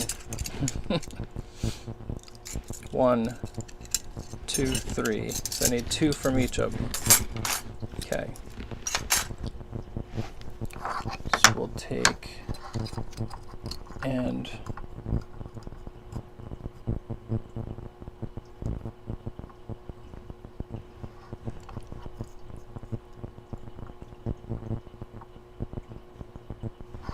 let's try it right there.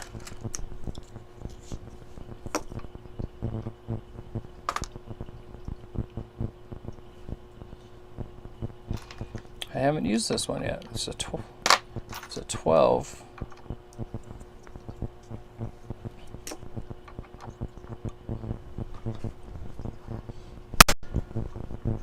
Check it.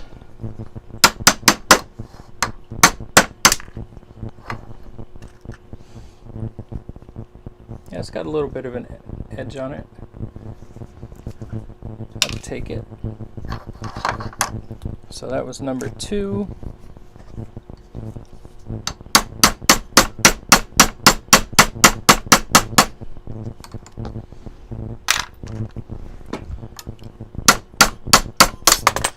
Ouch. Be careful hanging, hammer it down there. Okay, so I'm just going to draw this pattern on all the remaining of these guys. Save some time.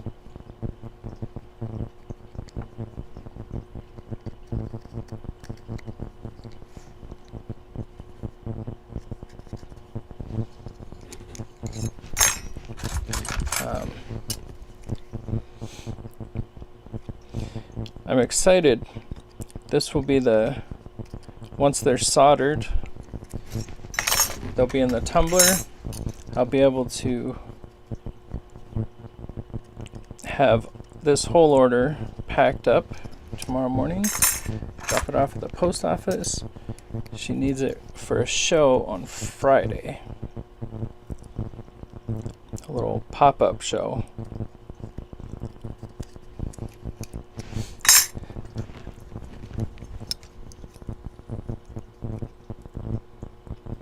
Oh, the stuff I dipped it in, that is actually called burr lube.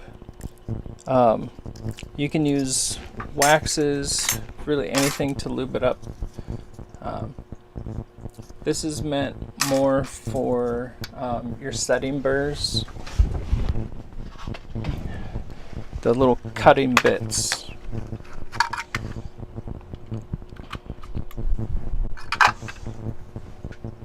Let's see if I can get it to where you can see it. It's this little bit right here. Come on, focus.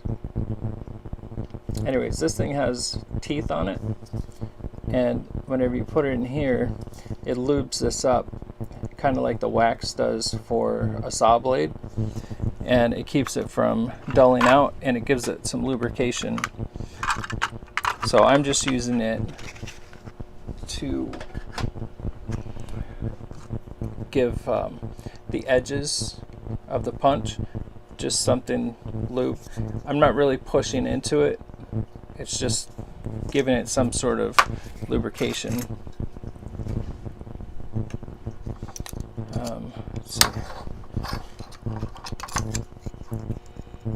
Right, so that's a 14.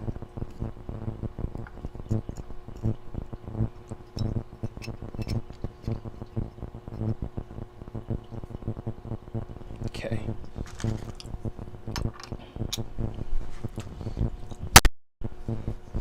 Make sure you set it. There we go.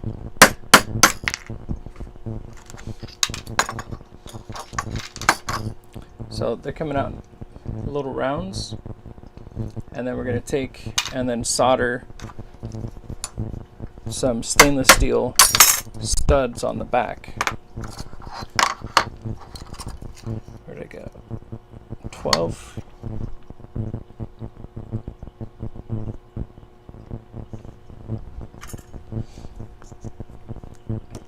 Wrong one.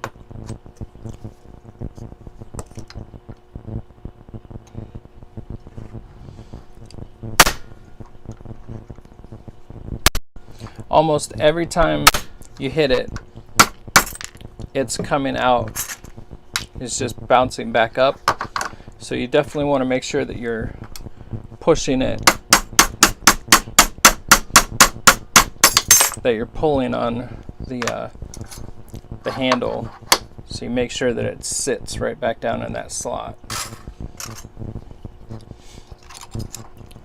Since we're here, we'll do the 14.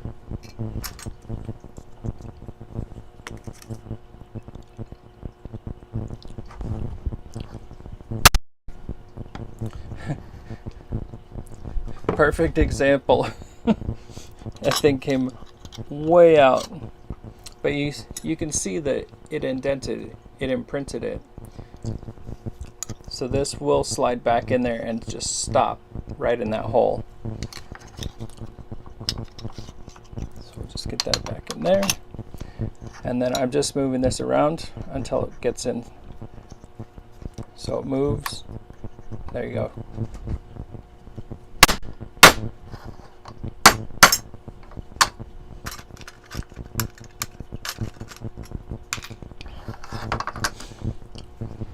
So the nice part about this is, one,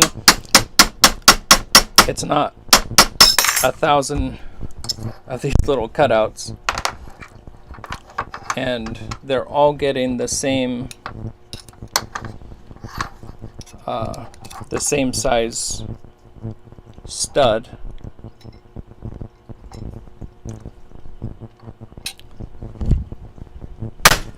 So we don't have to worry about different studs for different sizes. Whoop.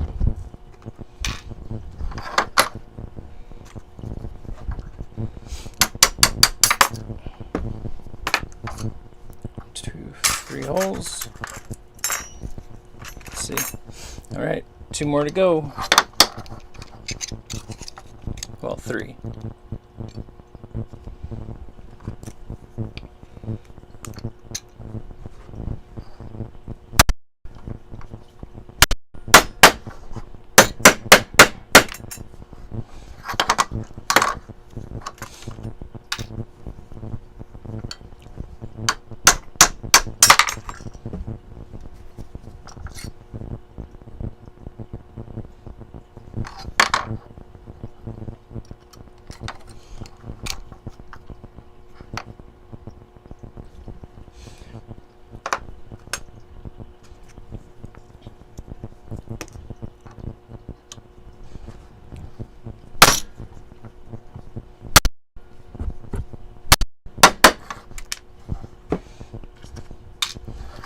like it when they just fall out.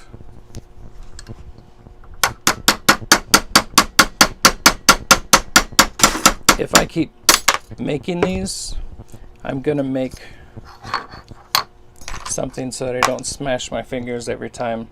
It'll probably be like something on a bar, about this size on a bar, so I can just hold the bar and then hit this end. Okay, that's 3.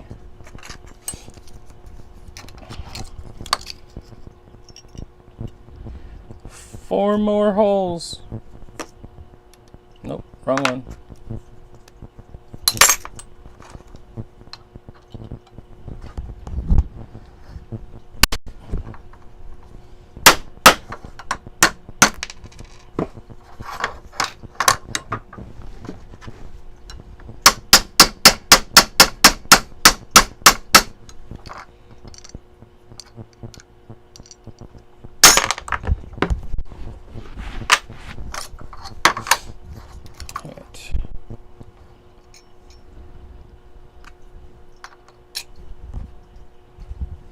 That moved a lot.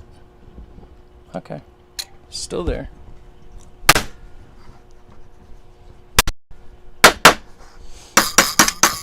And like I mentioned at the beginning of this, these are made for softer metals. They're not made for knife handles.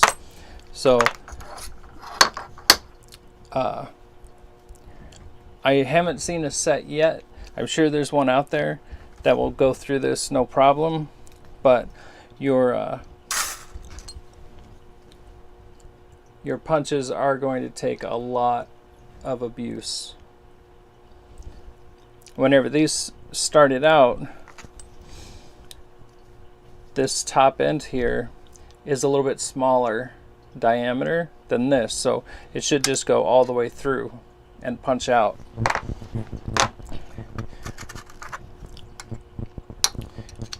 But the amount of force that you have to use to get through, the metal up top definitely isn't hard enough.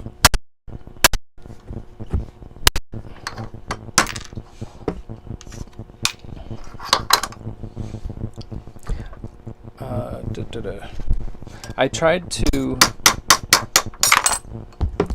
harden one of them, like heat harden, and it still bent on me. It wasn't so bad, but it still bent, so I was like,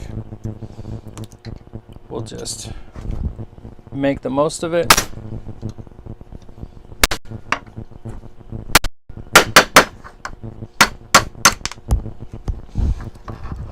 Alright, that's the last one.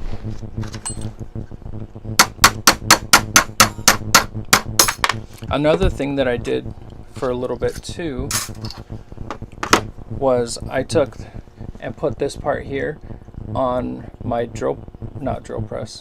on my belt sander, and I rotated it to get these mushrooms off of there. And after just a couple hits, the mushroom comes back, so I just started leaving them. Okay. So let's see. There it is. So that should be 30.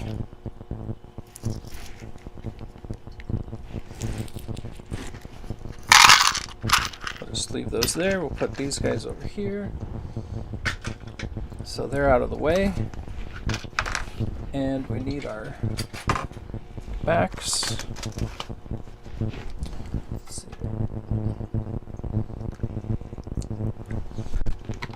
So this is the package that she sent me from Amazon.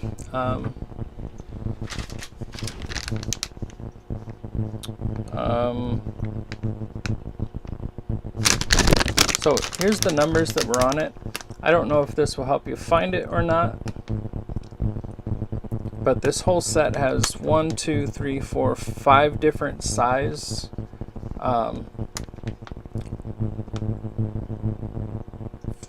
5 different sizes.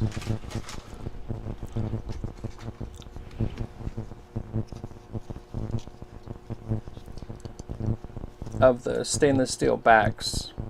So you can see this is bigger, a little bit smaller, a little bit smaller, smaller, smaller. It's a really nice assortment. And then you have your plastic backs and you have a bunch of metal backs. But we're using the middle ones for this. And let me get set up for that. So we need our block. Let's flip our vise around. I'm going to close that before I spill it. Put that over there.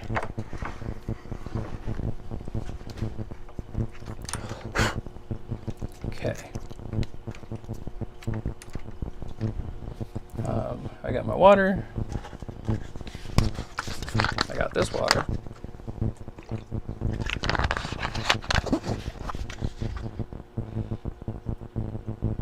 Yes. Yep, I have a whole bunch of those, and then I have a bunch of lives also. I will try and send that to you, Kathy.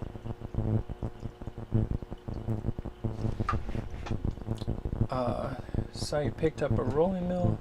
Please inform what kind, or your suggestion that what kind you like when you have time. So, this one is this still there? There we go. So this one is the blue generic. It probably weighs 25 to 30 pounds. I don't have a name on it anywhere. Nope.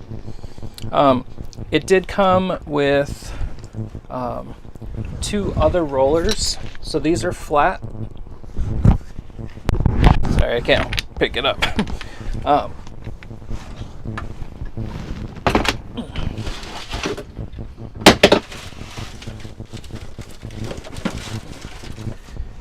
Ouch.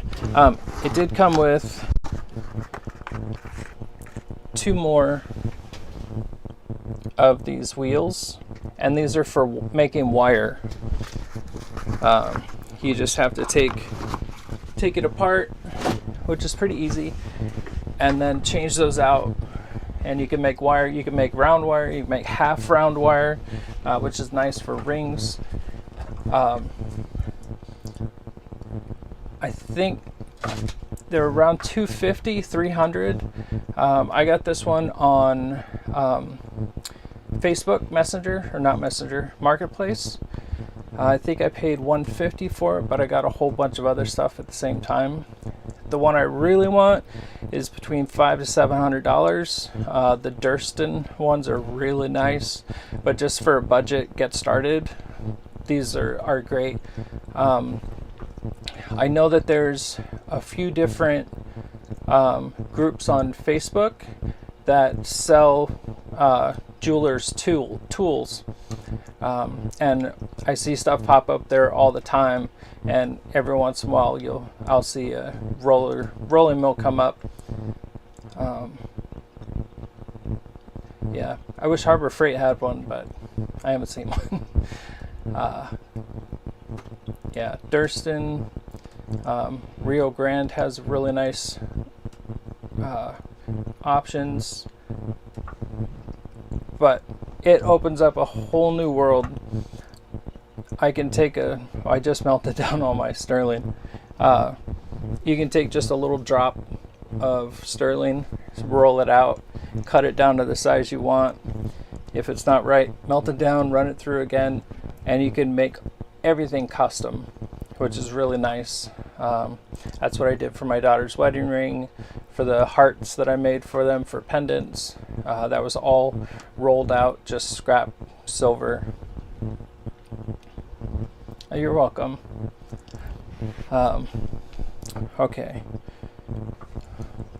I need this. I need this. I need my solder. This is rosin core solder. It's rosin core solder. This one's alpha. There's lots of different kinds you can use. The one that I really like is actually in the description below. It's lead free and still rosin core. The rosin core is really nice because you don't have to add flux to it. So what we're doing here, we have to add flux because I haven't found a way to solder. Oh, I have a whole bunch of chips right here. Yay! A bunch of solder chips I already made.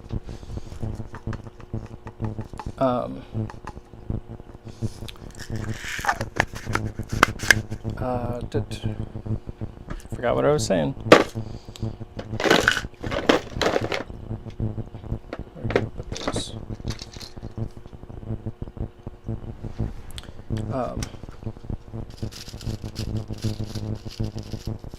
Yeah, and once you find a routine, just work in a flow that works for you. Okay, torch, that one right here, lighter's right there. So I'm just using a little butane torch. I just got another one that I got at an auction. I'm excited to be this one. It's a pretty good upgrade. I haven't filled it up yet, but so we'll go with this one. And I'm going to be using these little solder chips.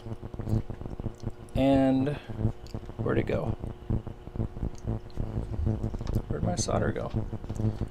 I have my tube. Oh, there it is. It's right where I'm supposed to put it. Imagine that. So this is the solder that I'm going to be using. I get it from flatwareable.net. And this has been the only solder that I've found that actually allows stainless to solder to silver plate. So we're going to grab one of these. I'll get you down here. Get you guys set up here.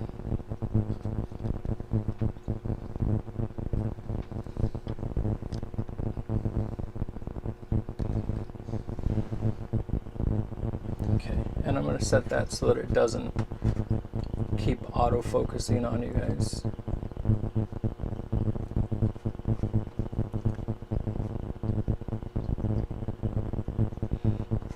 Okay. Alright, so you're focused right here. Awesome. What I do is I take this little dropper. I'll just get some in here. Keep that tip pointed up. We're going to take one of our pieces here. And these have already gone through the tumbler. So they're already clean, minus some oil from my hands. But we're going to take and put a drop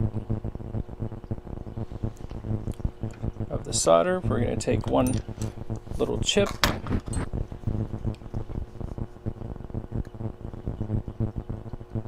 Get that in the middle. Grab one of our backs here. And we're going to get it to sit flat. Let me see if I have another pair that wants to be flat.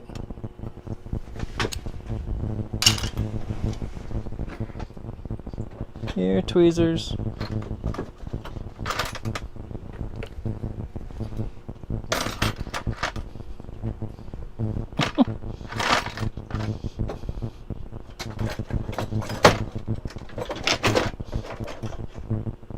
Ton of tweezers, but none of them want to come out and play.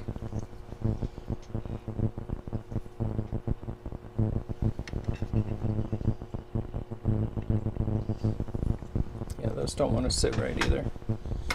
Alright, so we'll just use these. Oh, that works. So do you see how it goes flat? So it can be up like this. You see the shadow under it. By pushing it forward, it sits nice and flat.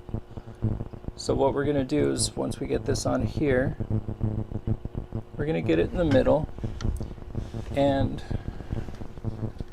I'm going to bring it up just a touch so you can see my hand up here. Okay. So we've got our flux on there. We've got our 1 chip of solder. I'm going to put my hand right here, and we're just going to heat this up. That solder's going to heat up, and then it's going to drop. So it just dropped right there, but we needed to drop all the way. So that was just all the way drop. There's a little ring around the outside. I'm pushing down here to keep it flat.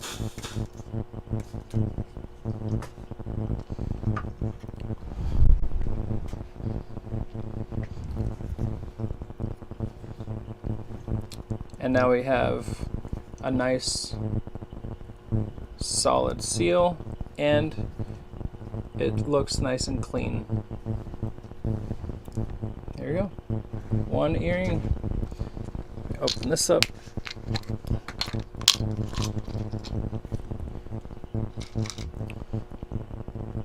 And since that's a good spot, I'm going to grab one of these. We'll get our single drop there in the middle. And all of these little chips I have flattened out because the solder comes round, but if you flatten it out, it will stay right where you need it. And it doesn't have to be super thin, but it does need to be thin enough for it to not stand really tall. So we're going to make sure this guy's flat. Bring it as close as you can get it, eyeball it to center.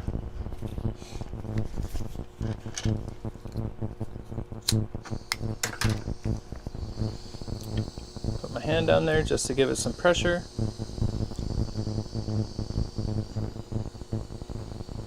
So there you saw it drop.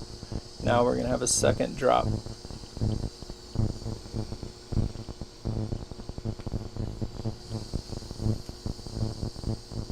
Come on. There it goes. That was the second drop. If I would have just, as soon as it dropped the first time, if I would have taken it up, it would have just popped right off. So you got to wait for that second drop. And I always check the backs to make sure they're on there really good. Let's do a tiny one here. So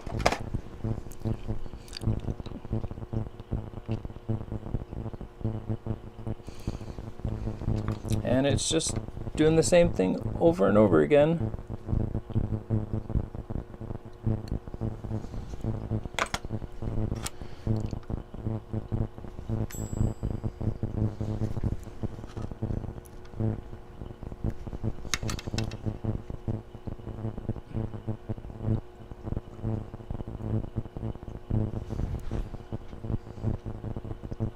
Okay, so this one is a little bit trickier because it's smaller.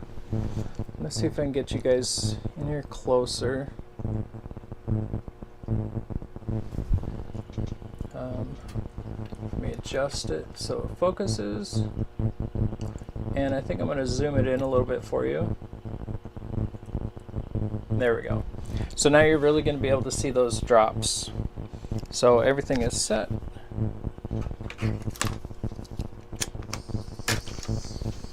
Okay, put some pressure on it. And you're going to see it drop. There's the first drop, and there's the second drop. it dropped a lot faster because it was a lot smaller piece.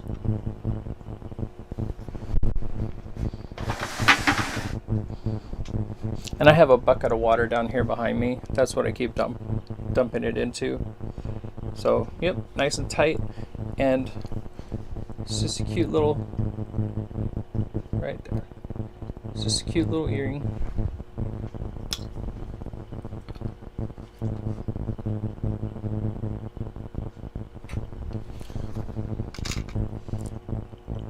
And once you have that spot found, just keep putting it back there. Everything will keep working out.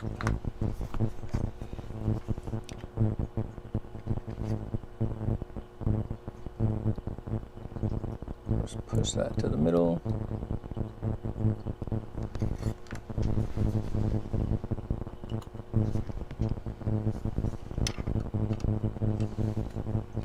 Put that up there a little bit more.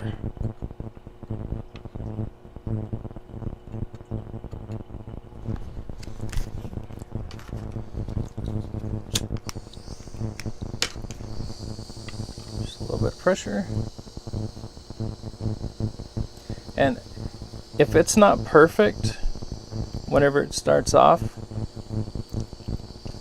you can move it around. So there's the second. You just want to make sure that that's flat.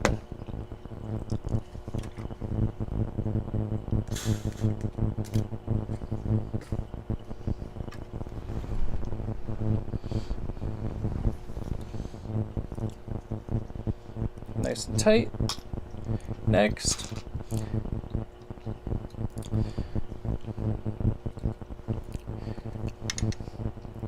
This is the tedious part. I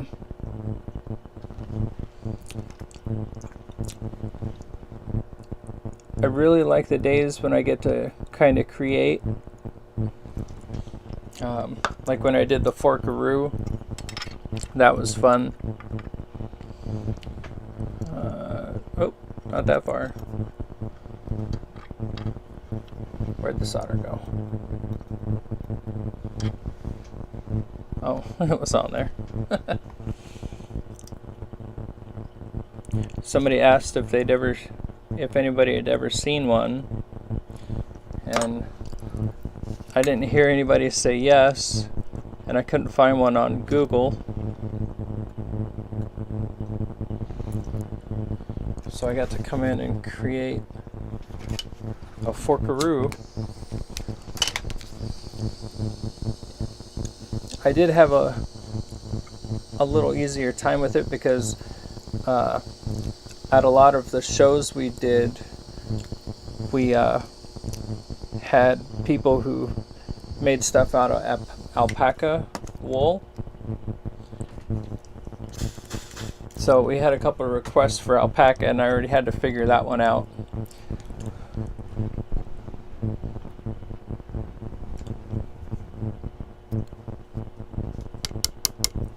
Okay, thanks Lou for stopping in.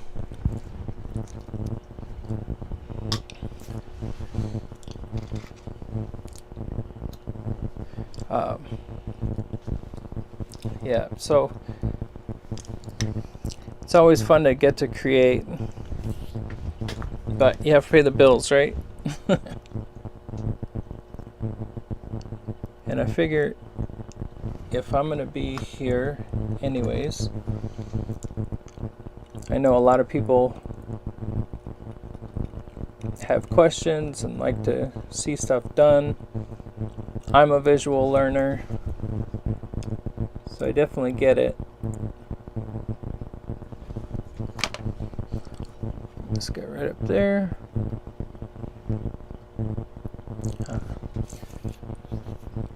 So I'm making knife handle stud earrings.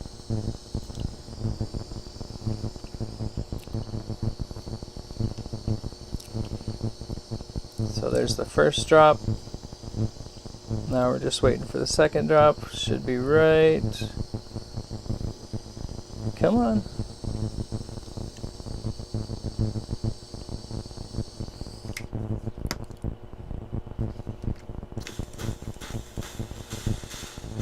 Yeah, it dropped a second time. I just didn't see it.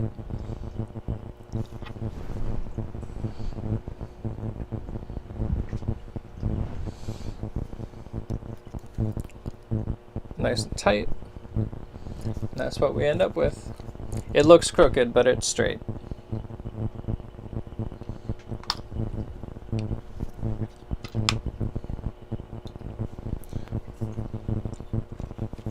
Yeah. This flux really changed everything for being able to solder the silver plate to the stainless.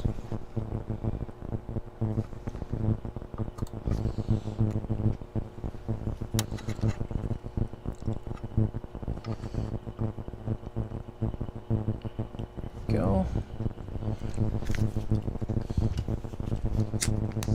And after I get these all done,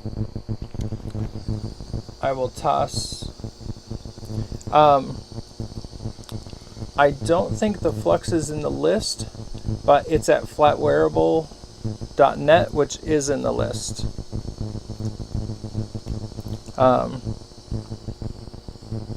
And it's in the soldering section.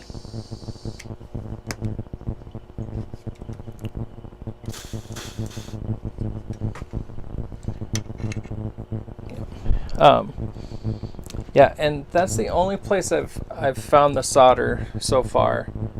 I haven't really been able to find it anywhere else.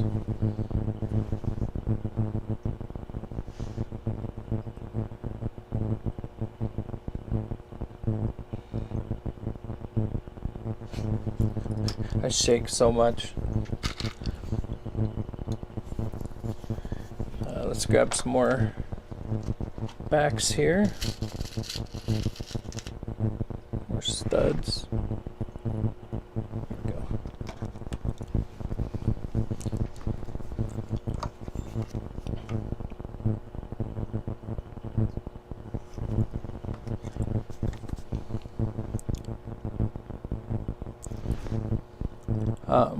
Flatwareables is where I also got my press kit for bending all the silverware into different things. Right there. She has quite a bit of stuff on her website.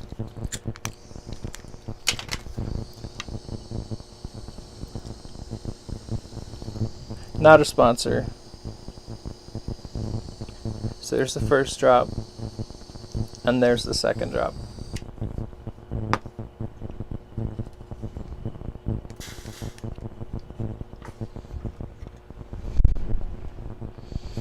The nice part about these is that because they're small, they solder so fast. There's another big one.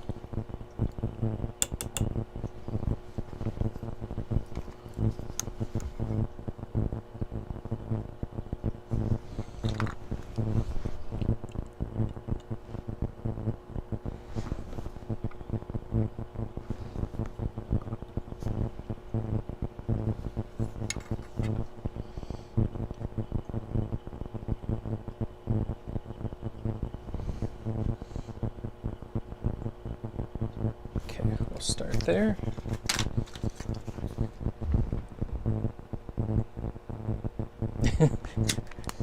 Yeah.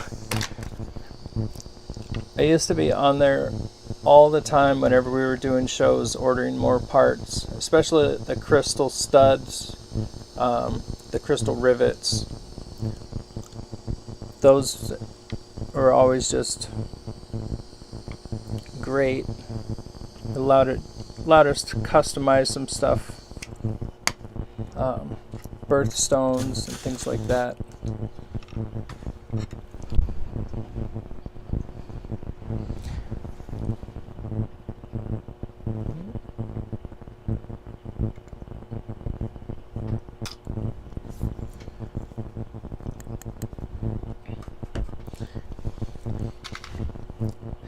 The hard part for me was there's so many. Like, I want them all. I use them for squid, the fork squid eyes. I've even at the shows, I'll make pre-drill all of the holes at home, so all the metal work is done, and then I'll at the show, if they wanted a certain color eyes, I can just pull out the tray, show them all the different colors, they pick them out, and then a few seconds later they have a customized squid.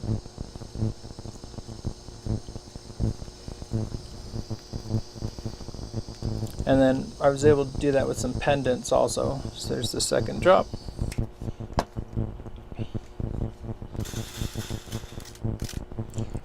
Helps people accessorize.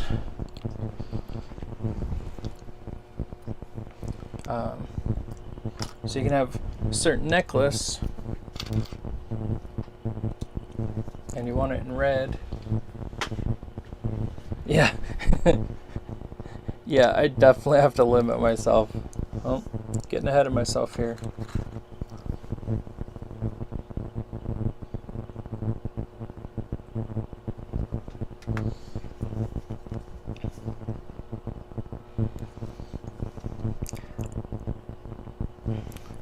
I was wondering if I got like a syringe or something from Walmart to put the flux down, but this seems to do a pretty good job. And I have those little pipettes from my fish tank, feeding my corals and stuff. Little pressure. That was the first drop. And there's the second drop.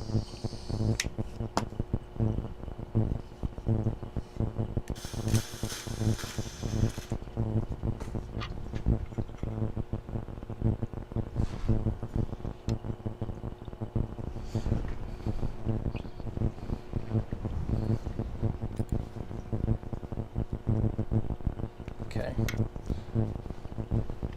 These are really pretty.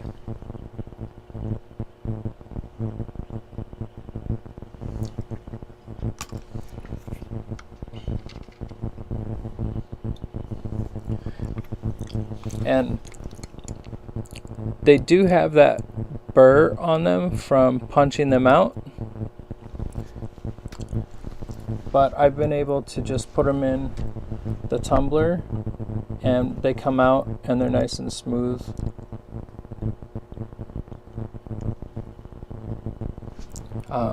But if you didn't want to chance that, using your fiber wheel on them, it's kind of hard because they're so small, but if you just barely hold on to them with your fingers and just kind of touch it to the edge, I was able to get it smoothed out. So that bumped way over. Okay, there we go. There you go. And that's the last drop. Ah!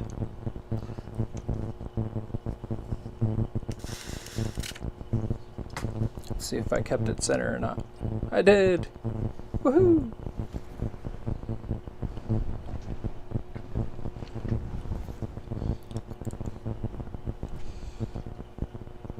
That's on there.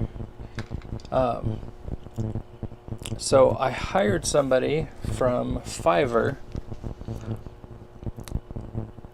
If you don't know what Fiverr is, it's like a job place. People who are good at certain things, they offer their services for payment. So because I don't have a ton of time to put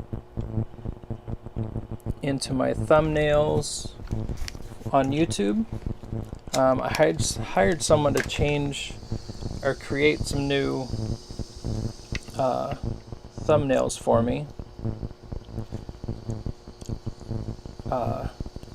So the little icons are going to be a lot nicer, more clickable. And then I have someone else who's going to be doing an even more important job, turning all of these lives into regular videos. So where are we at now? 2 hours and 37 minutes. That's kind of a long time to watch a video.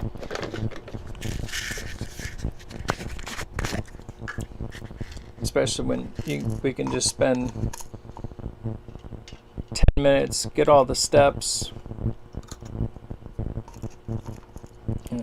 That's why I normally always do 1 or 2 complete examples at the beginning of the video, because not everybody has time to sit here and watch me do this. I always tell everybody to skip forward. There is information in between and people's questions and things, but we're all busy.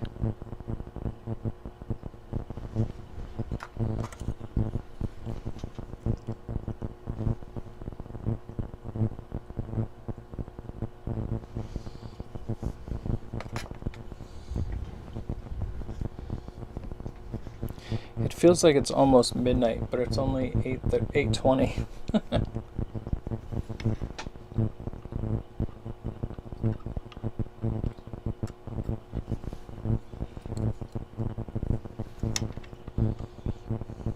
So see how right there, wait, you can't see it from that side.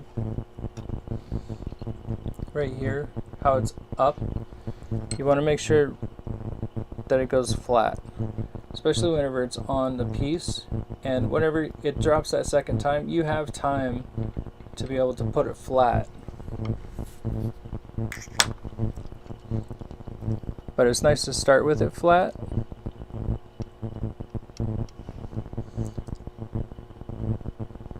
There we go.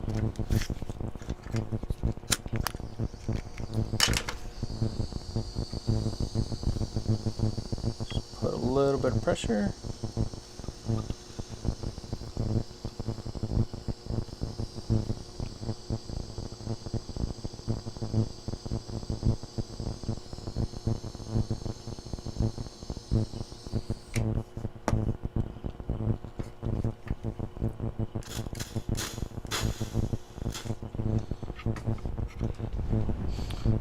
There we go.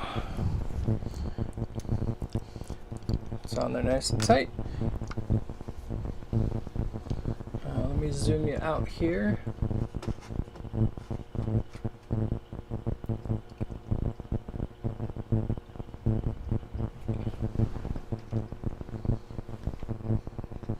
So you can kind of see more of what's going on.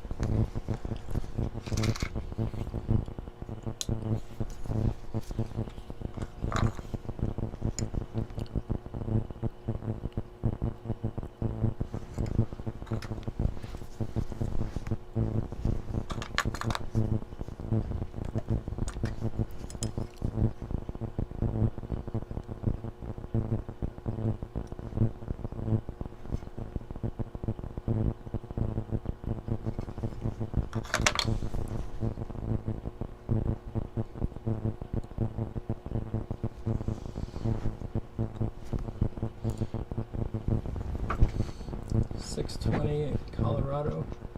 Have to go start dinner.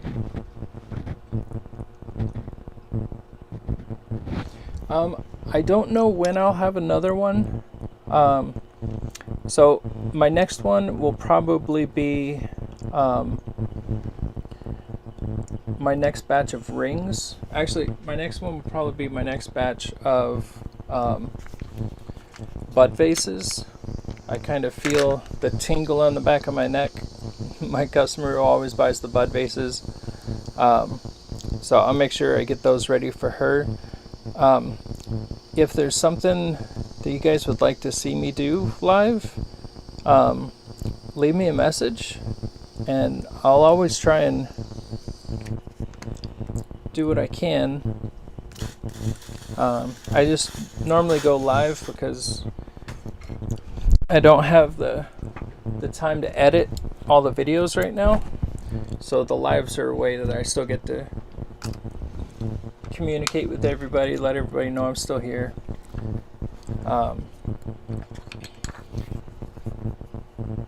Yeah, so I don't normally know when I'm gonna be live.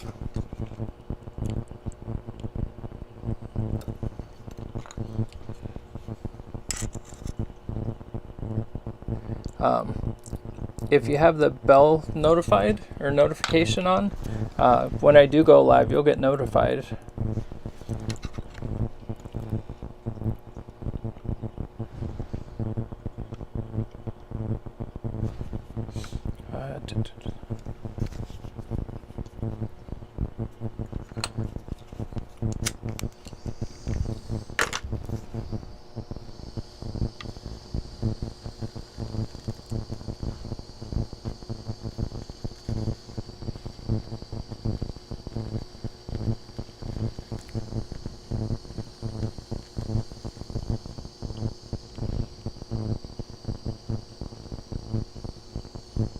There it goes.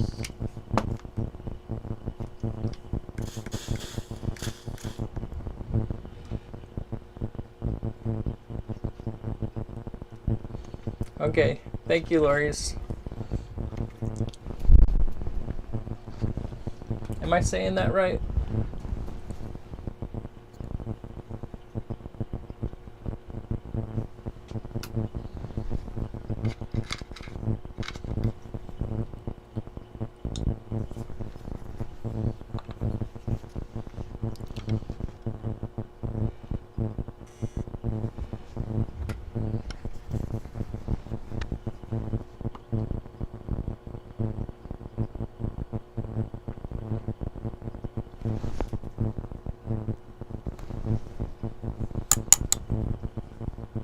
Lori. Okay.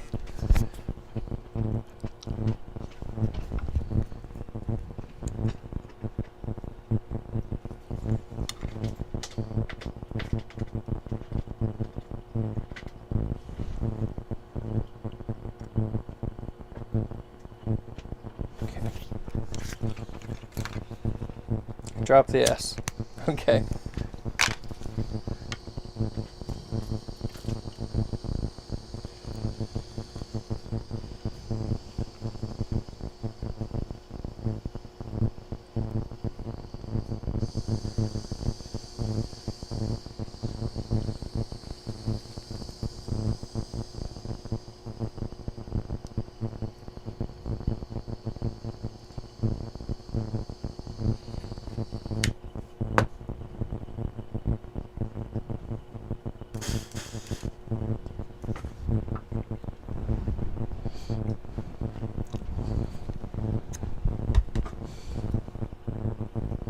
Nice.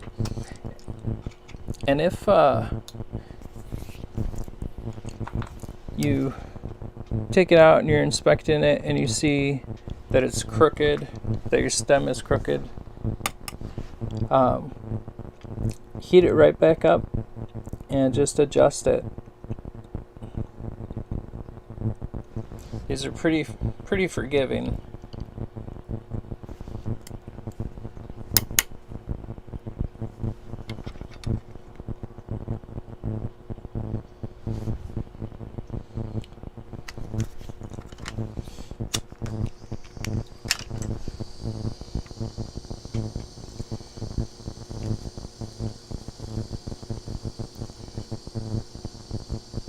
There's the first drop.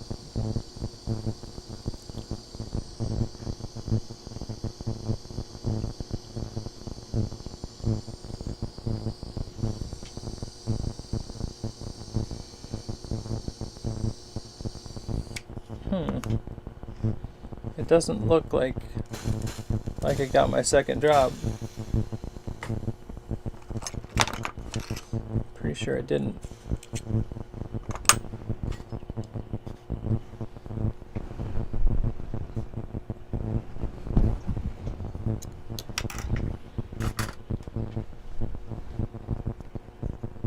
Nope, it got there. It just didn't look right. But it's on there, nice and flat.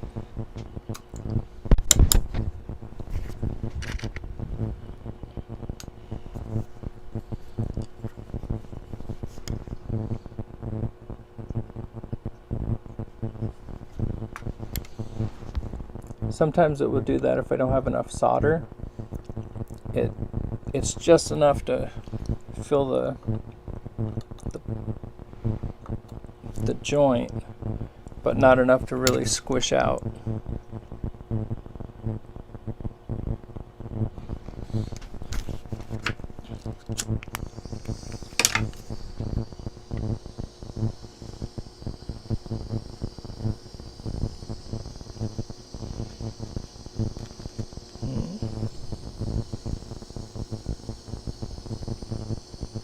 So I have ring blanks finishing up in the tumbler. They're probably done by now.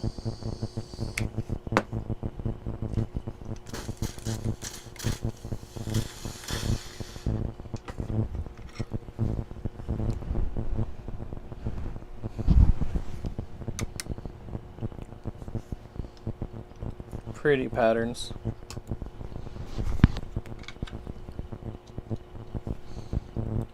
Let's see. The tumbler also will take off those permanent marks that we made drawing our circle on there. And a lot of times heating them up to solder them will take off the permanent marker also, because they'll get hot enough to melt that off.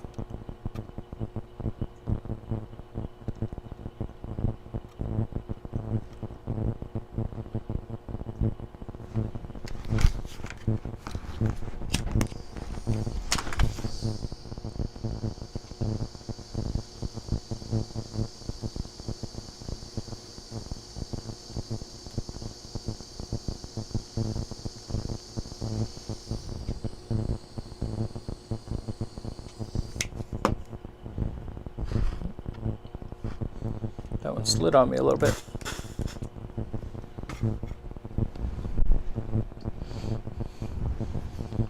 Yeah, I'm definitely glad that I tumbled these before cutting them, because last time I had to cut them out, tumble them, dig through all the little pieces, and then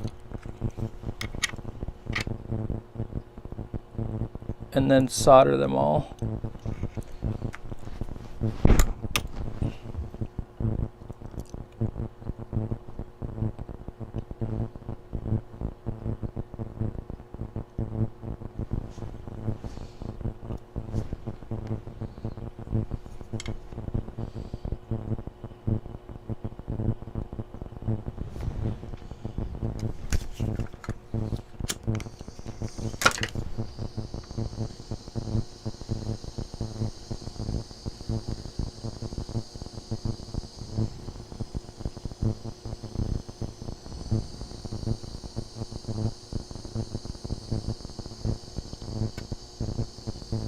There we go. See, that one slid over, so I just bumped it back.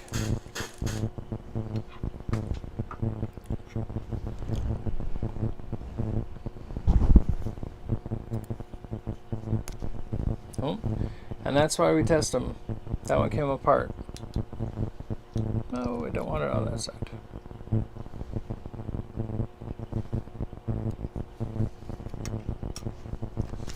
Let's dry this off.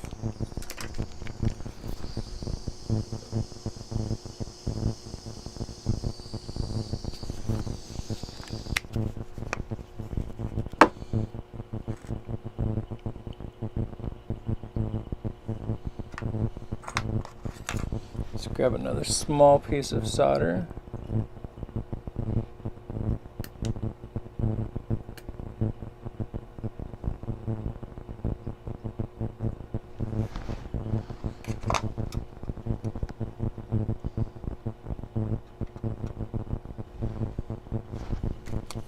try it again.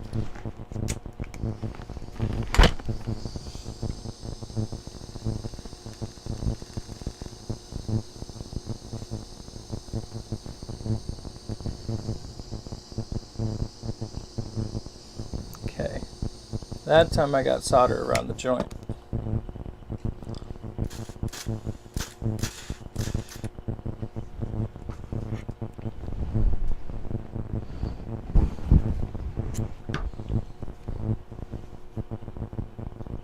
There we go. That's what we want.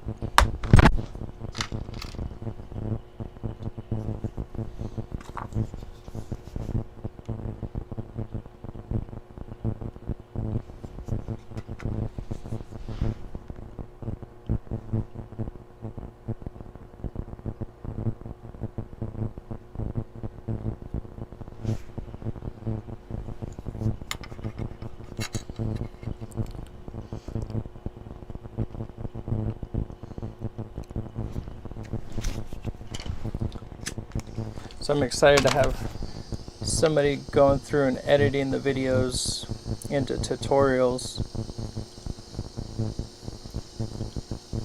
instead of, so it's like for every hour of video that I record, it's probably 2 hours of editing. Come on.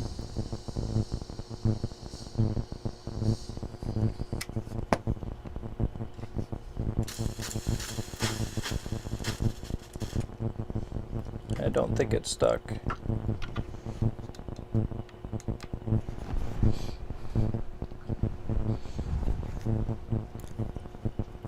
Oh, I got solder around it. Yep, it's on there.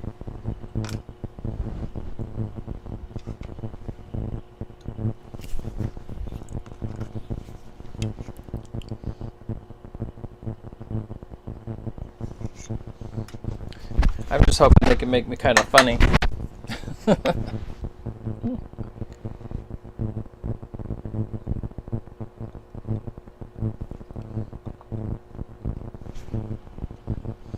Okay. There is light at the end of the tunnel.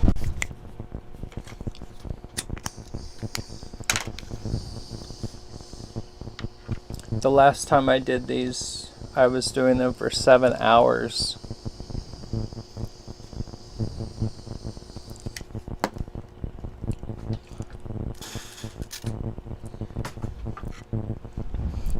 Had to keep getting up for a little bit, sit down for a little bit, get up for a little bit.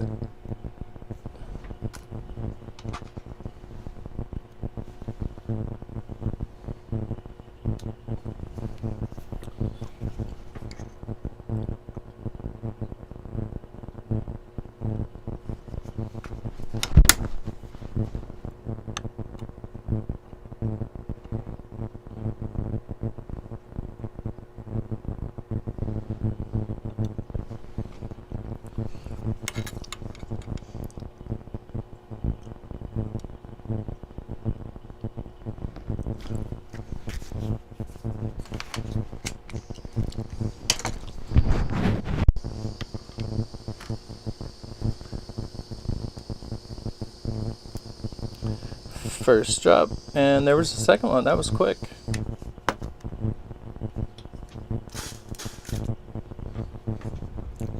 It's probably why I keep missing him, because while that's soldering, I look up and see if there's a new comment.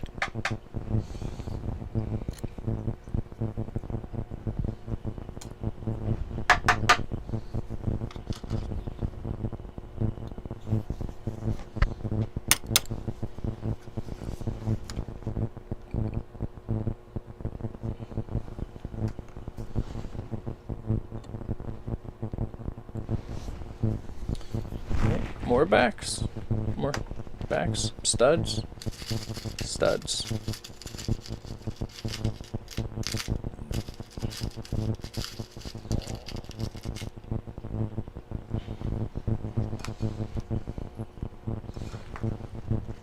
I think I'm going to need more than that.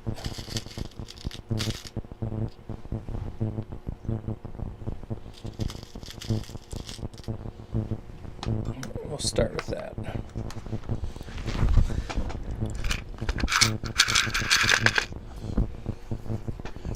We're still in double digits, but it's getting smaller.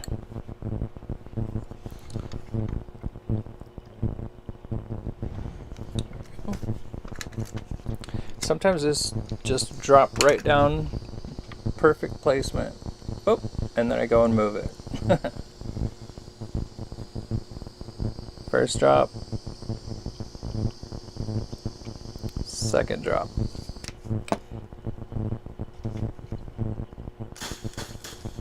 And before you spray it, you have time to adjust that a little bit with the pressure that you're putting on the tweezers here. You can put a little bit of twist or forward or backward pressure on it. That will help make sure you get a nice flat surface, and the flat surface will also make sure that you have a straight pin on there.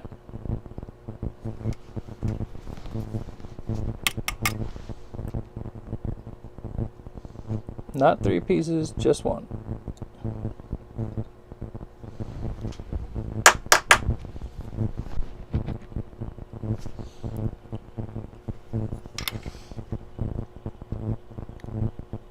There we go.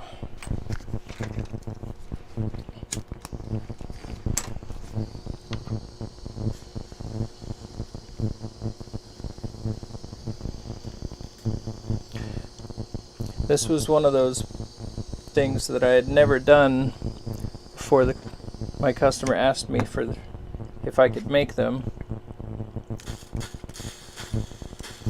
I was like, yep, pretty sure I could make those. And then I ran into the problem of the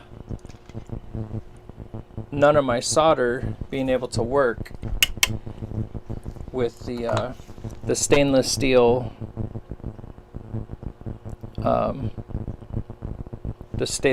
post and the silver plated knife handle. And then I found that Suzanne had some at flatwareable.net that she was soldering silver plate to stainless with. I was like, ooh.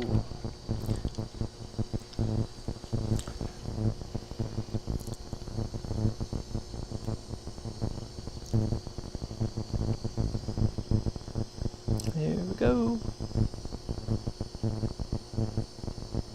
There it is.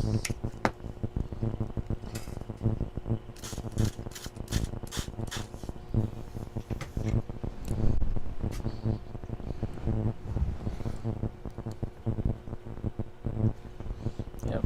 Make sure you're always checking them. You don't want to bend them, but just get your finger right down against the base and pull on them a little bit.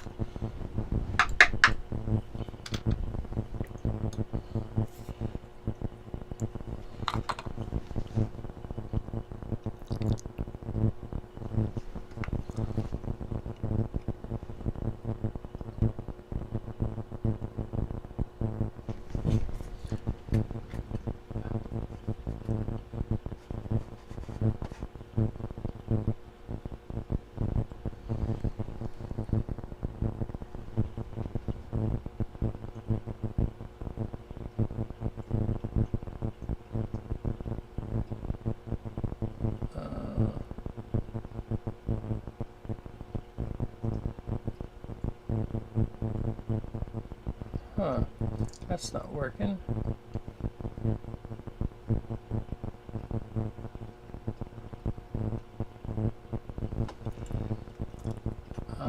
Order.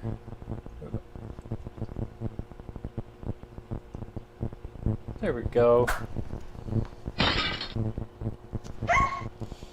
Earlier my camera decided it didn't want to work correctly, so I had to reinstall it. And when I did that, it changed the position of all of my other stuff. that's good.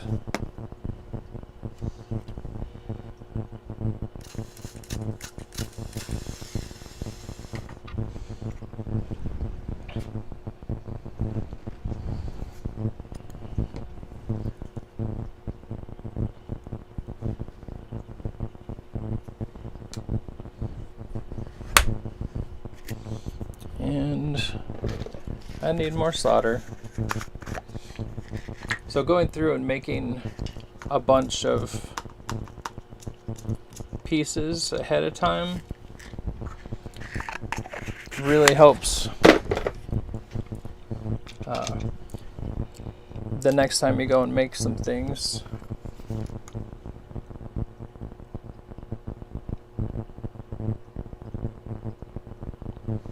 Just put one drop in the middle.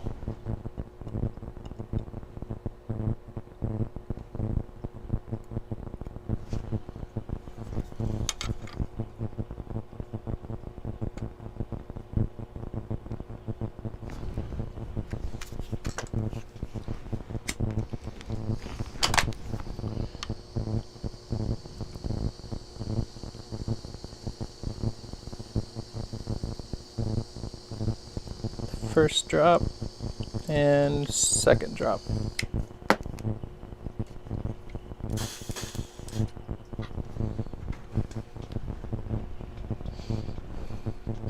Thanks for hanging out with me through the tedious repetition.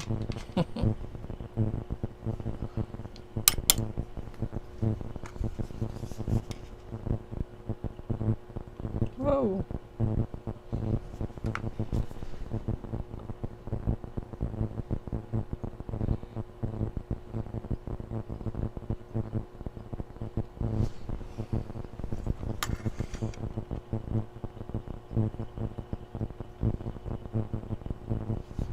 I'm just eyeballing the placement.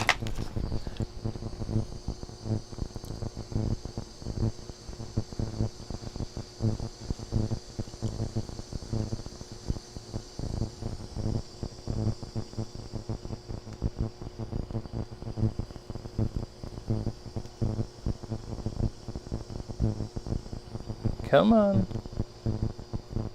There it went.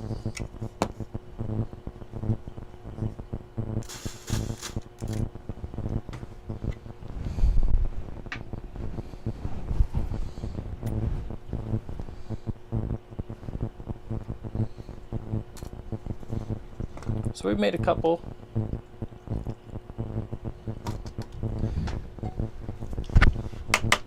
I can almost count how many are left.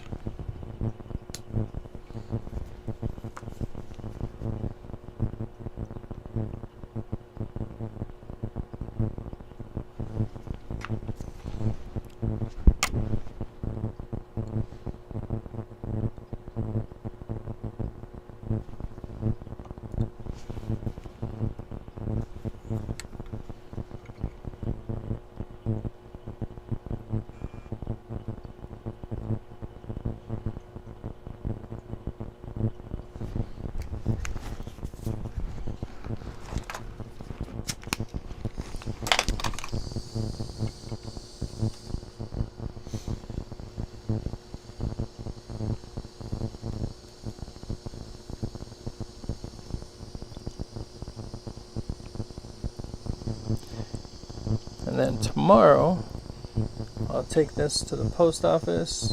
Come on, drop.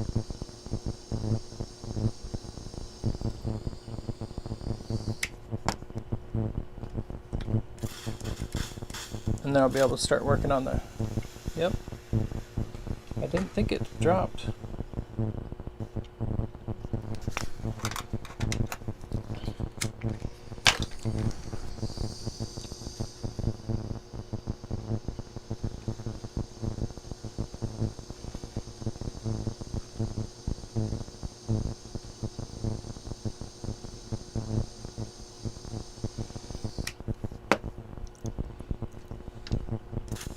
That feels flat.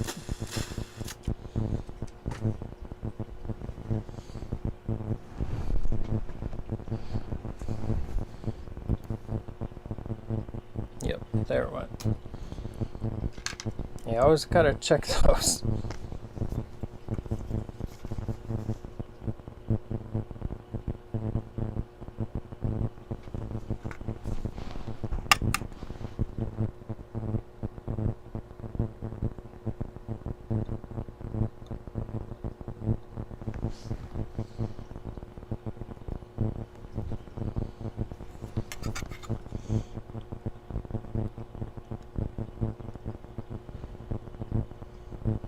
There we go.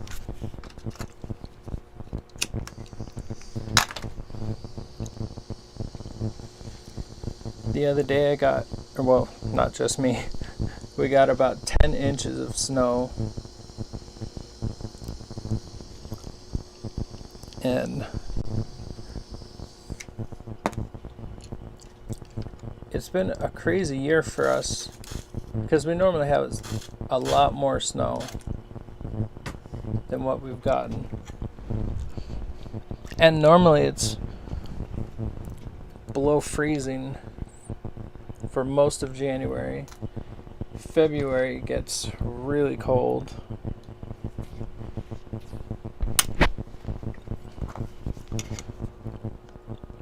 But it actually rained here a couple weeks ago. Like, is it one or two? It's two.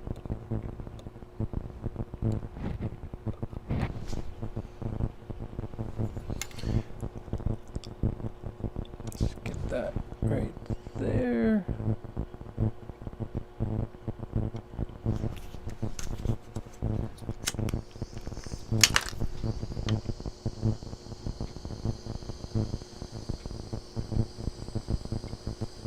There we go.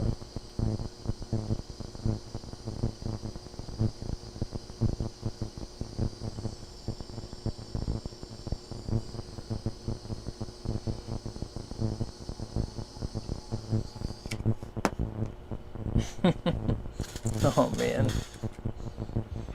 I just forgot something. Well, I just remembered something I forgot. I needed to drill holes in a bunch of these. And by a bunch, 90%. So that's my next my next learning step.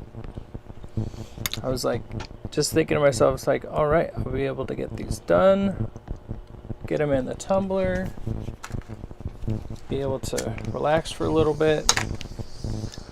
But nope, these aren't getting tumbled until after I drill all the holes. And I gotta figure out how to drill the holes.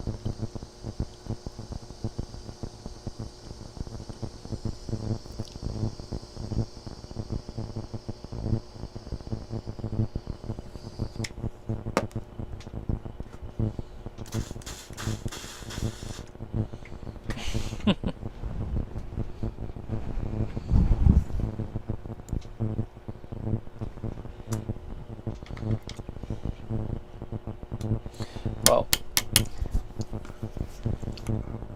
it's all fun. I get to spend more time in the shop. My happy place.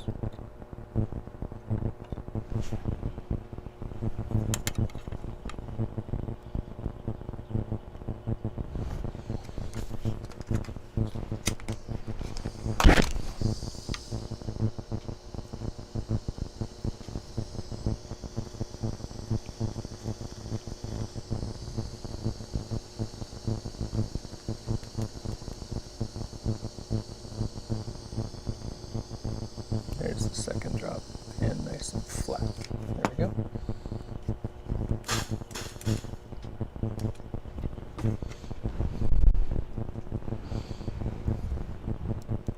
So, what she wants me to do is take the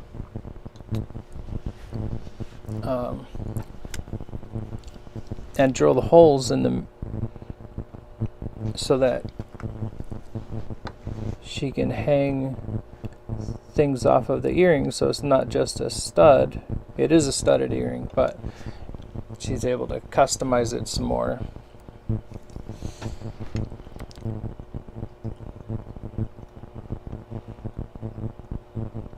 Let's see. Looks good.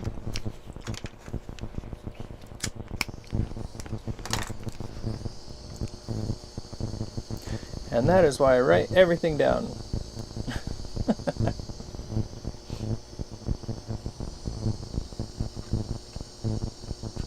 Okay, I want that slid all over the place on me. Keep that there.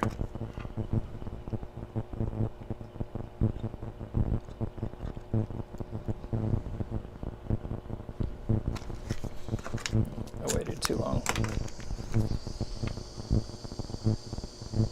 There we go.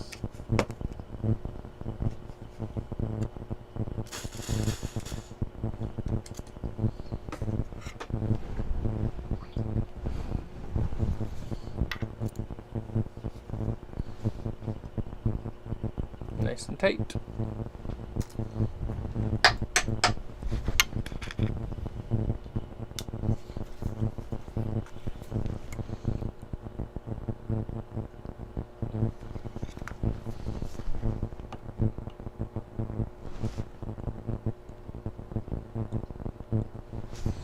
Okay, and more backs.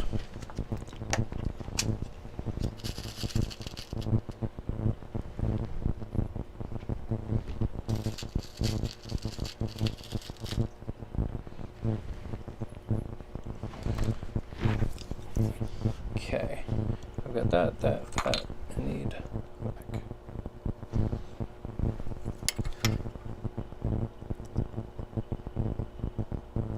Okay.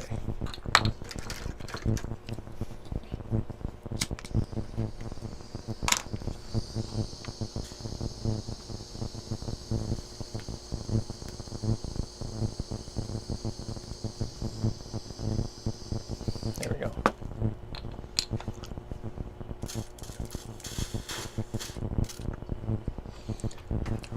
Always got to make sure you get that second drop.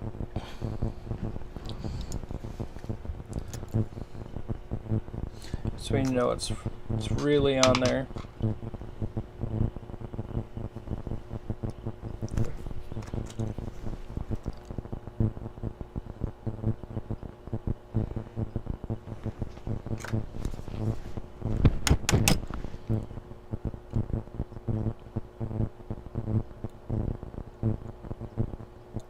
Come on.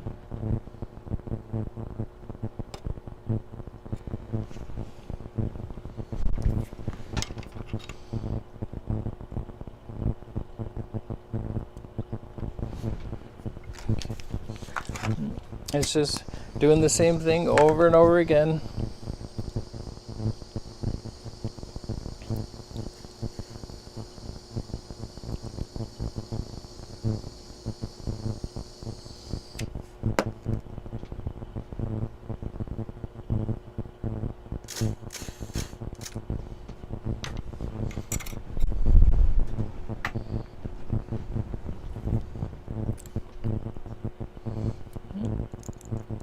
And that's what we got.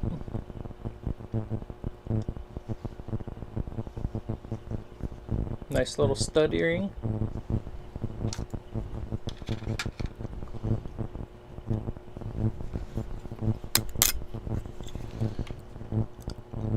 And this flux allows me to solder this silver plate knife handle to one of these stainless steel posts.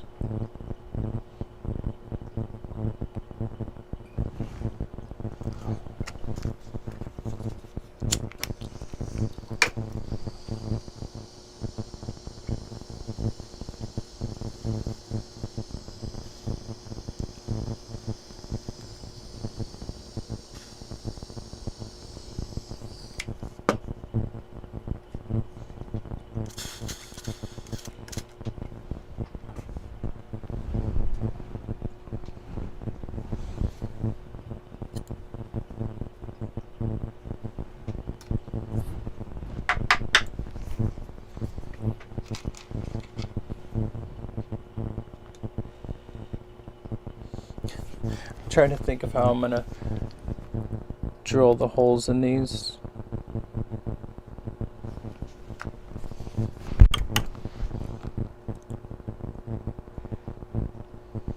What I could have done was, after I got the first ones cut out and I traced the pattern onto the second handle, I'd be able to at least drill 1/2 of them while they were still in handle form, and then I'd only have to fight with the one side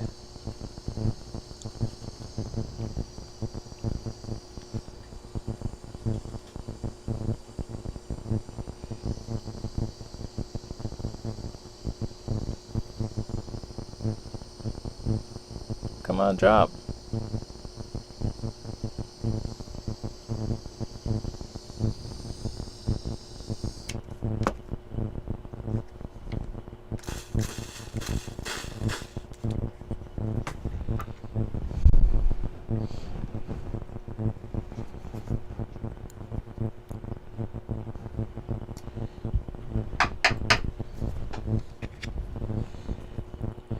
There's less and less in the box.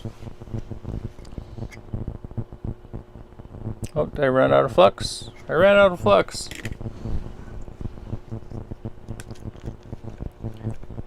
So if you haven't seen yet, this is the flux I'm using. It's liquid flux from flatwareable.net. Their link is in the description. I don't think the flux is. So I just take some in my dropper.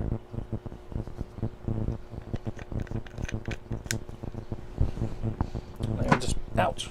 I just put one drop right in the middle.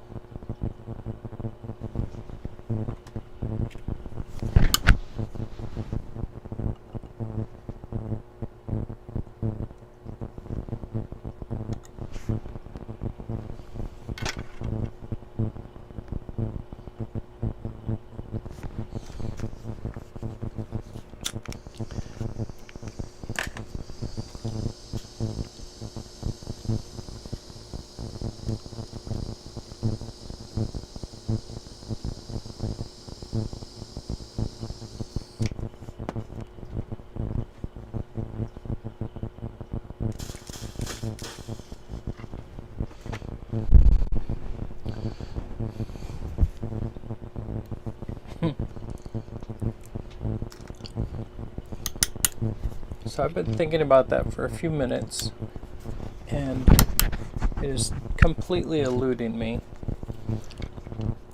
how I'm gonna hold them.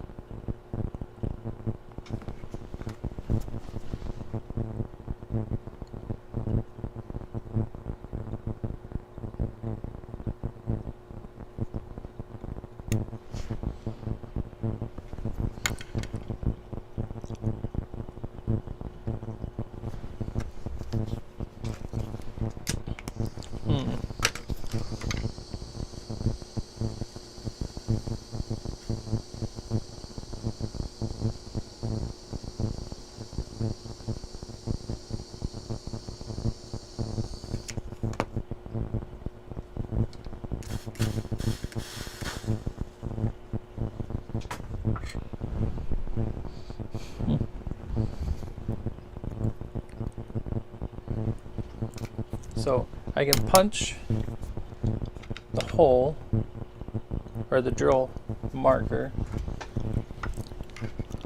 on the vise here.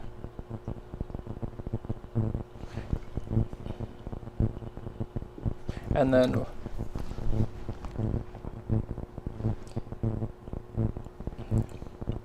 I can try and figure out how to hold them while drilling them in the drill press.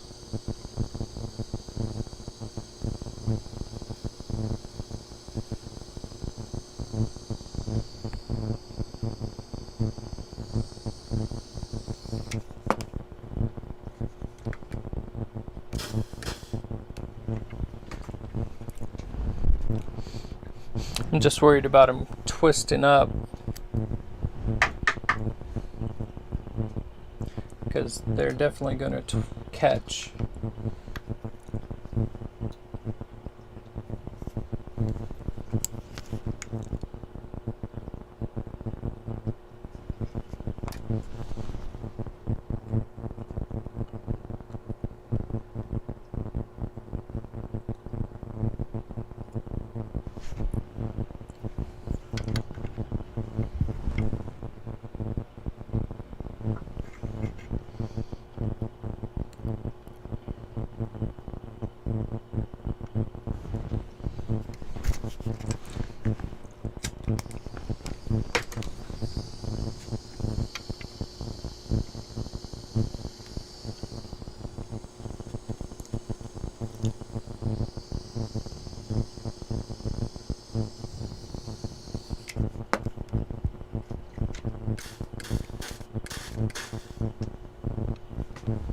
Just want to make sure that you give it enough time so it's not still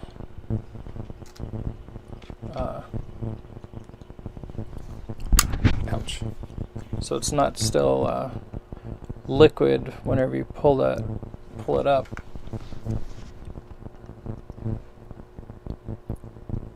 I don't know how many times I've done that before.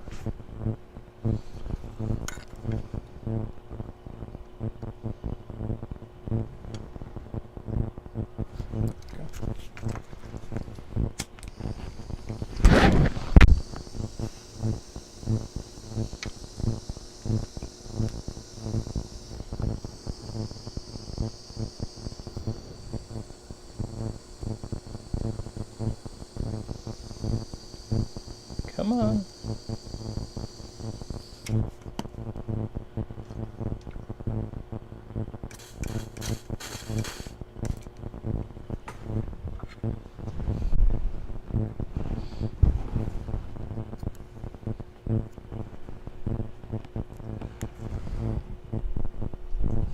Yeah, it's not down all the way. There's a little tiny gap right in there.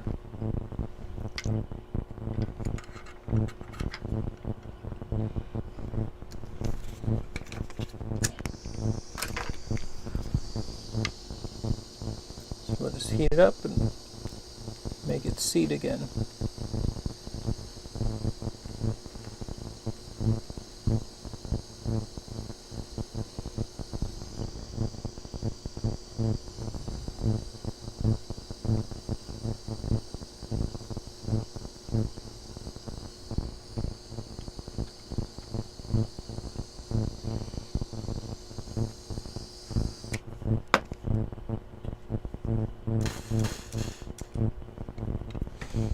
There we go. Now I got a seam.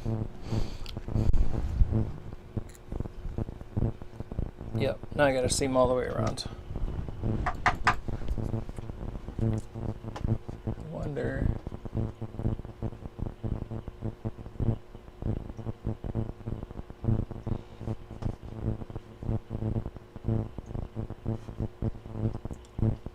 See if I can bring this up. Border. Move up.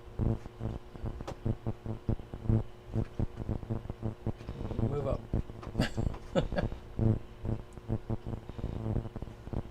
Move it up.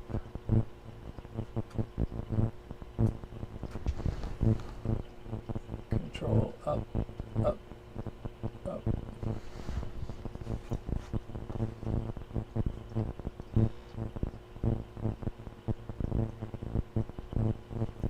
Move this one. Move down. There we go. Ha!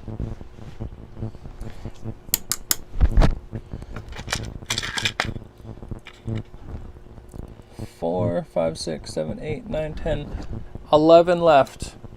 And then we have to figure out how to drill holes in these.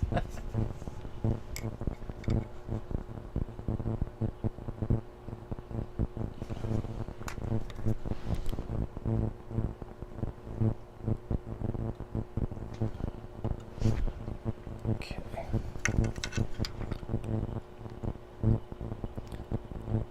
I might have to figure out some sort of jig to hold it, or to hold these. But they're not all the same size.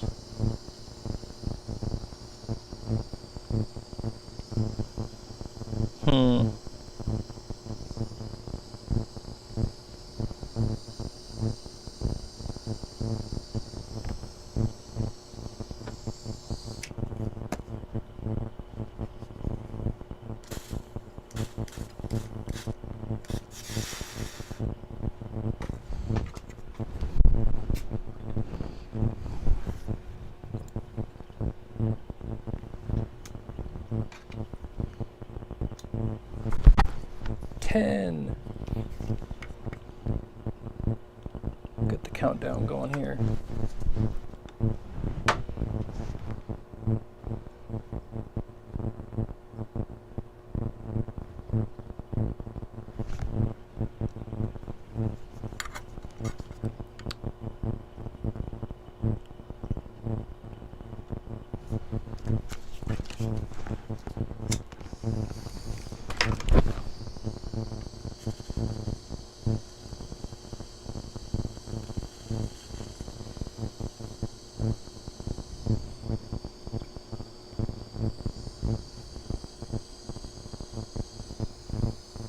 Not enough solder.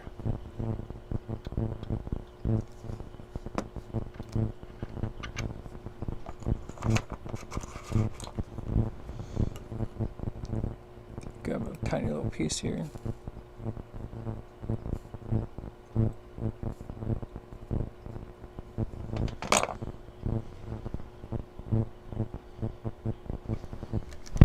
Let's try it again.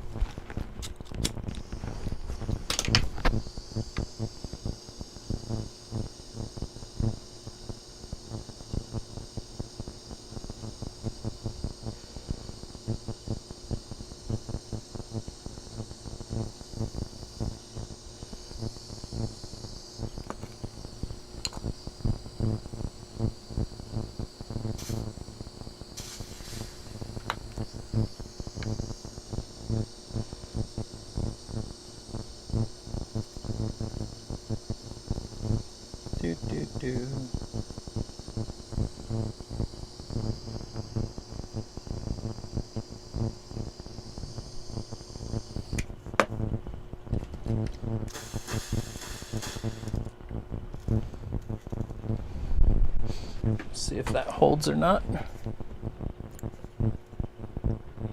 Yep, we're good.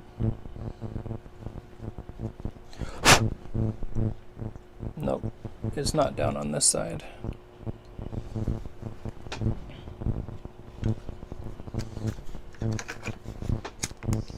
Gotta make it right.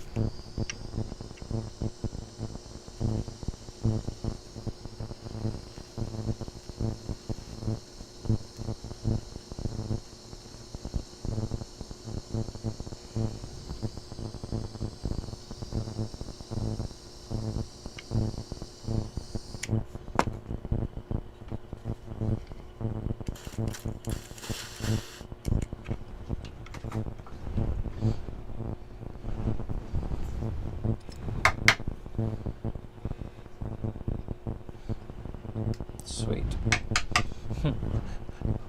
We're about out of room.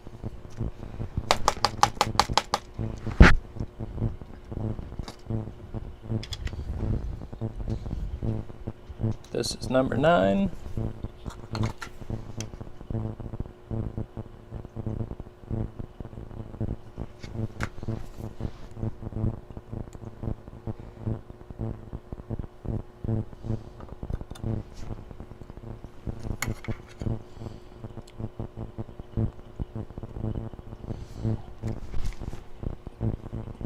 Later.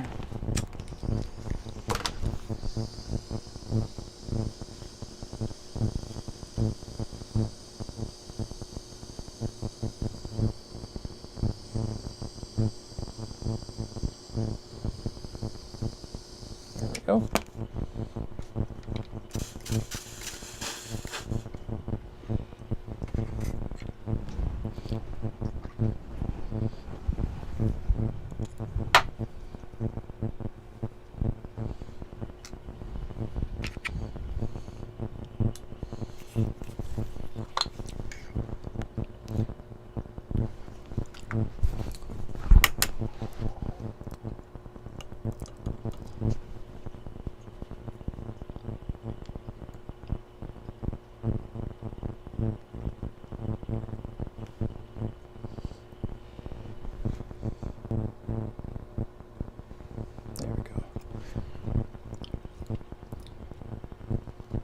If you haven't subscribed yet, please like and subscribe.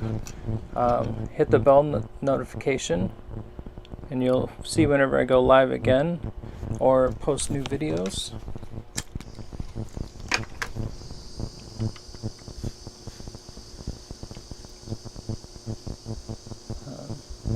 And if there's something you would like to see,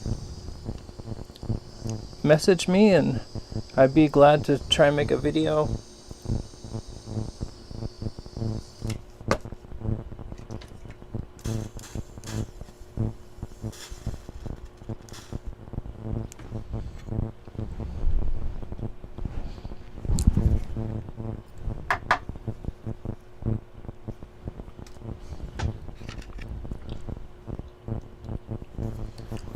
Almost there.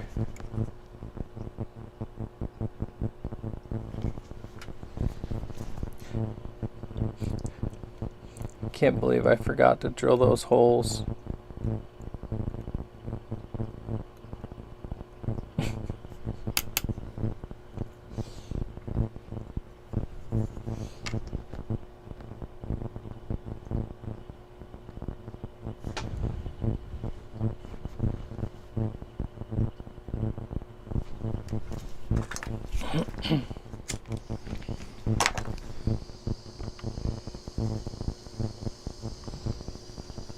I'm just barely putting any pressure on it. Just enough to get it to all lay down.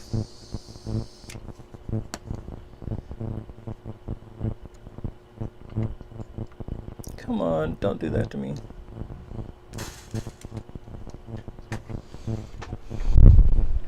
We'll see if I have to redo that one. Nope. Got it.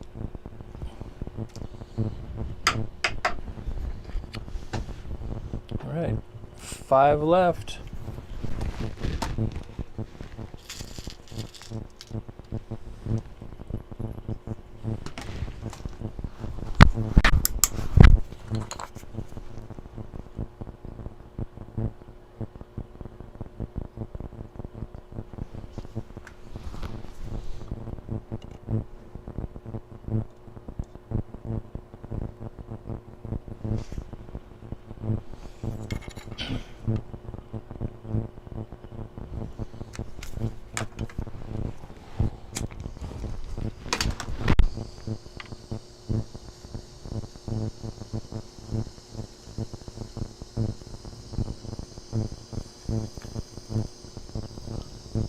First drop, and that's the second drop.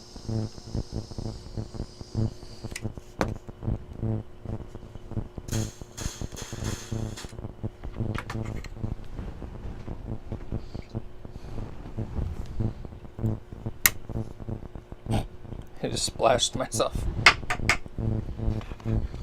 Alright, after this one, there's only 4 left.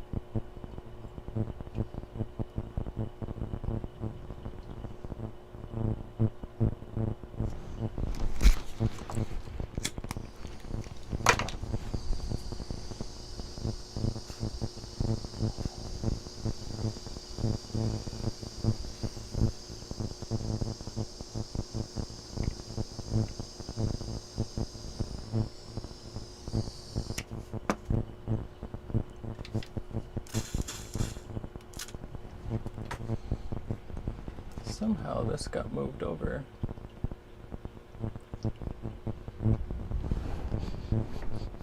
I thought I was alone for a second.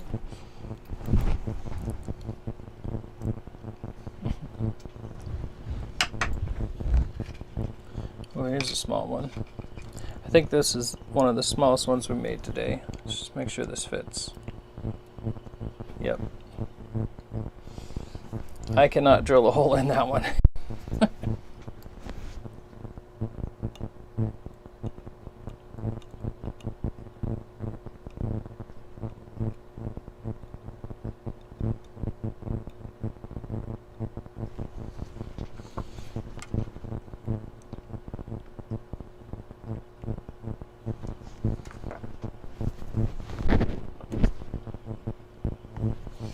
My OCD is just going crazy right now because I did those 2 steps backwards. It's like, no!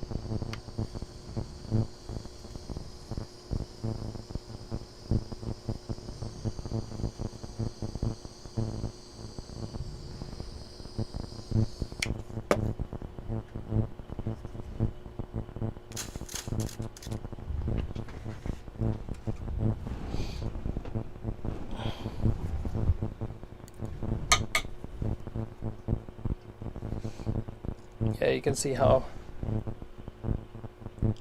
close that is.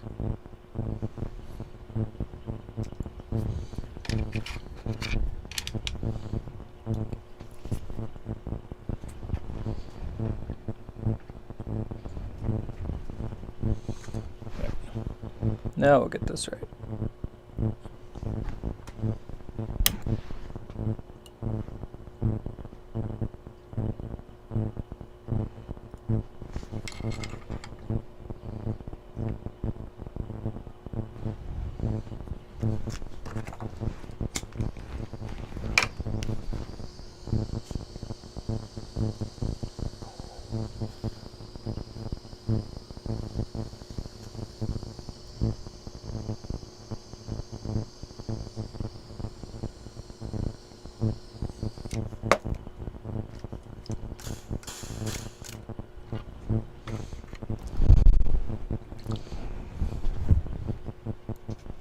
Oh. 2 left.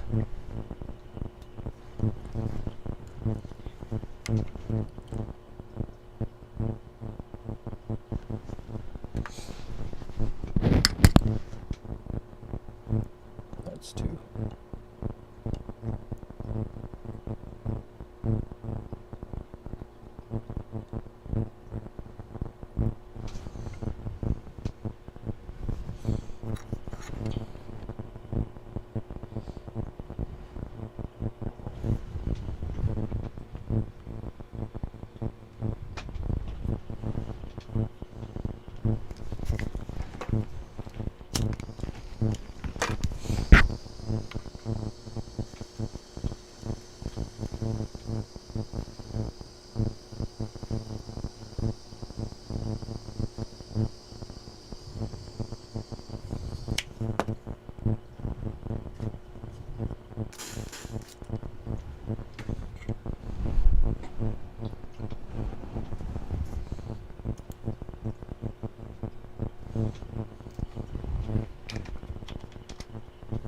Last one.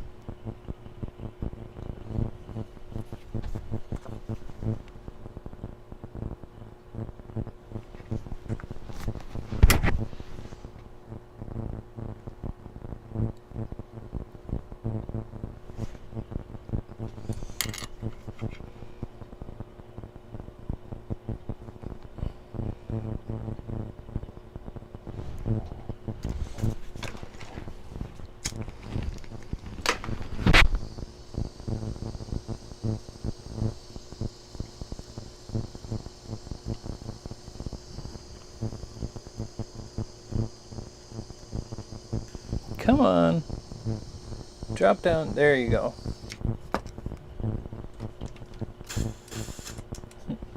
You can do it.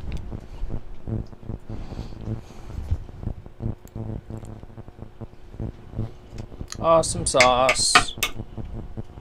Put that there. Oh. Put this guy back.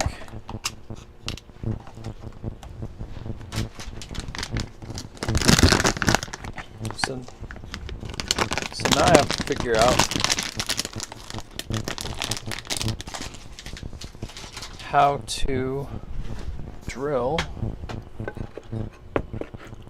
into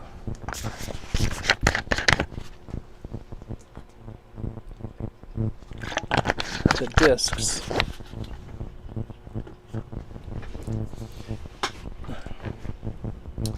So all of these guys, This is what we just finished making. All the studs. They have to go through the tumbler, but I forgot something. Imagine that, I forgot something. So, let me get my mess cleaned up here. I'm thinking I might be able to do it with my rotary tool instead of the drill press.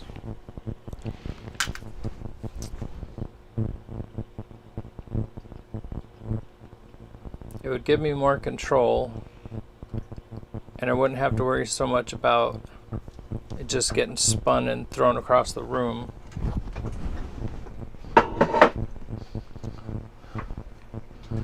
So,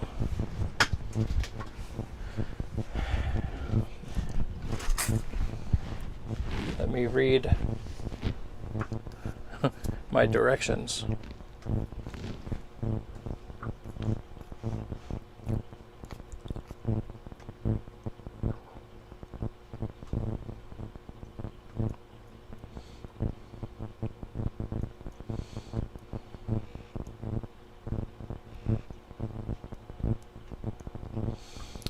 Okay.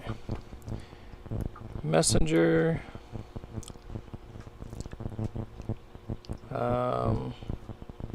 Right there. Okay. A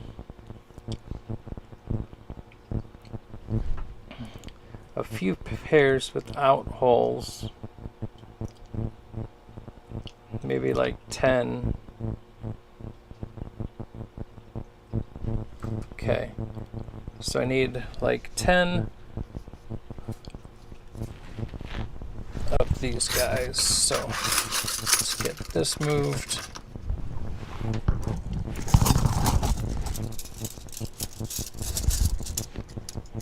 The fruits of our labor. So those all can go over there. That can go there, that can go there. The flux can go back in the bottle.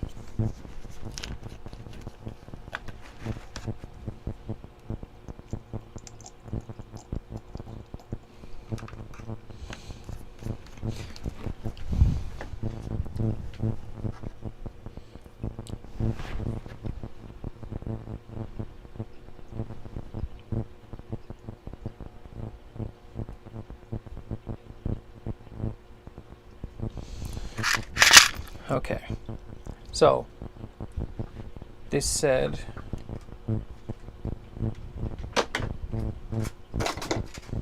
gonna keep that camera right, pretty much right there. So let's do this one. No, let's just make me bigger. Nope, not that one. There we go. Okay. So I need 10 pairs that are not drilled in this pattern. That will tell us what we need to drill.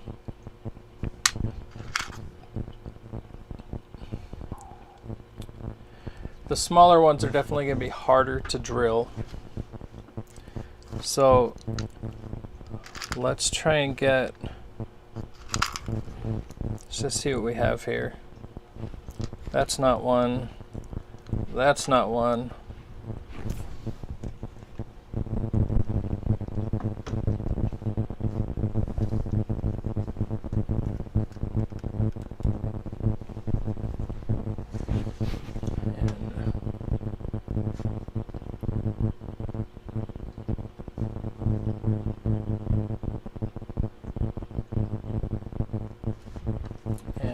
Turn the focus on this one. Oops.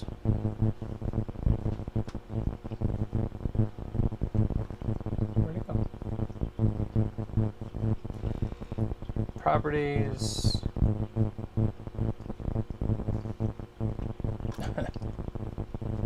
I already had it up. Okay, so here's what I'm looking at.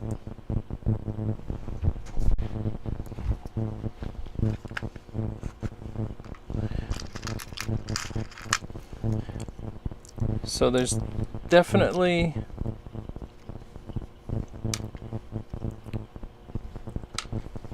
some that are that pattern, like these guys. These are just so pretty.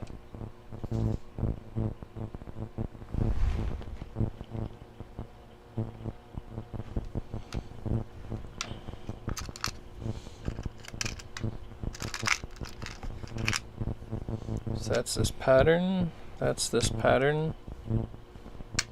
That one's for sure. That one's not.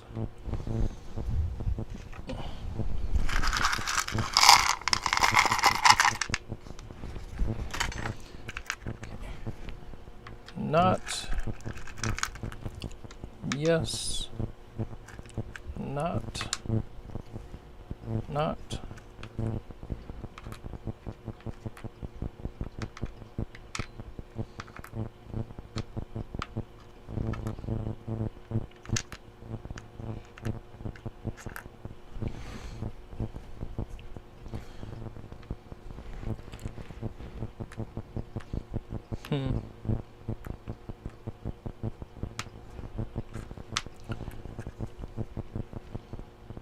That's a plain one.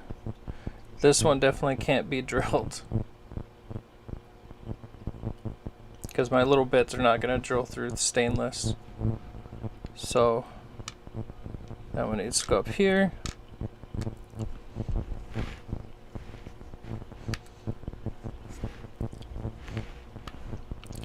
Let's see what I have here. What I need is a piece of foam I can just stab all these into. Do I have foam?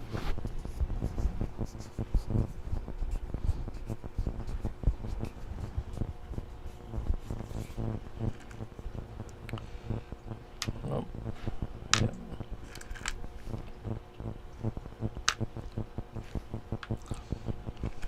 Some of those are, these I can all drill.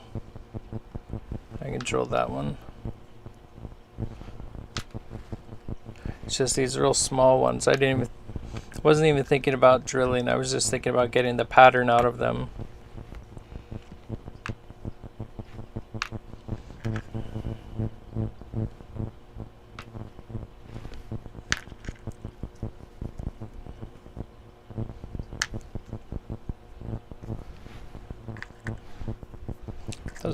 Those are just so pretty.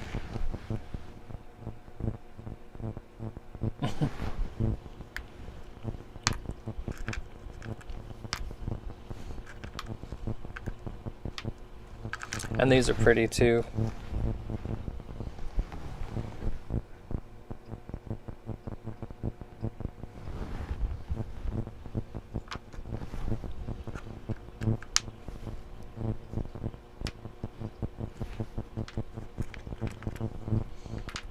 Control those.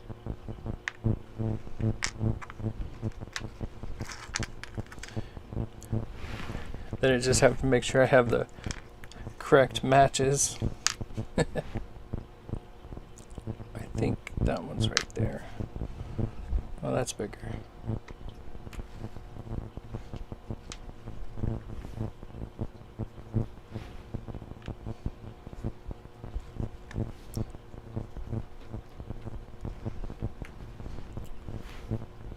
That one's too small. That one's drillable. This is its match. This one goes there, and this one here goes there. So, 10 pairs,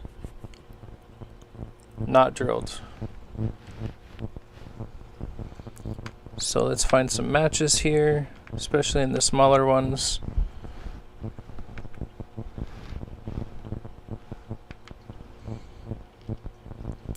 Two flowers. 1.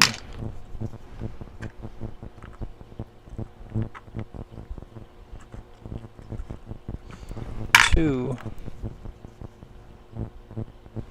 3.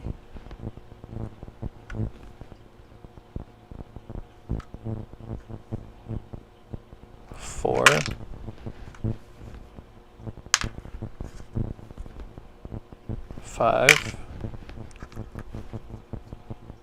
6,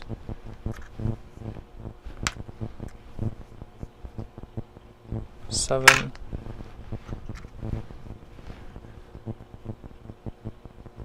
8,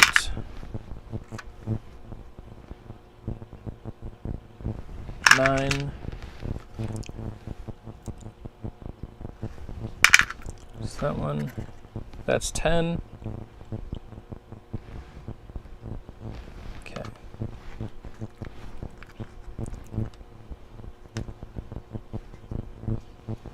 So, can I drill these? These I can't. They're way too small. So if I do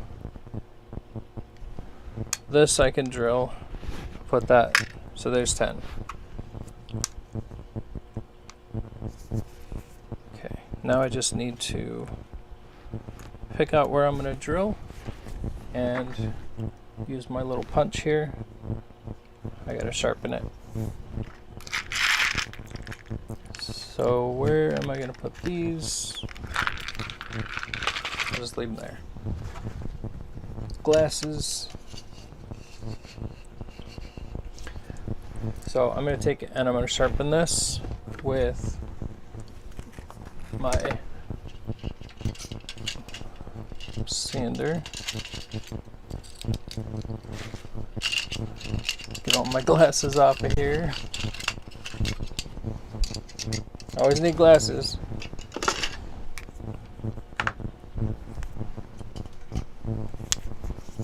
So I'm going to use this to make the holes, or to drill the holes, hopefully.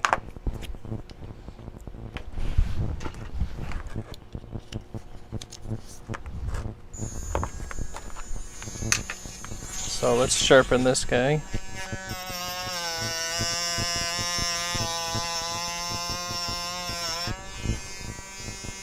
We're just trying to get the point sharper.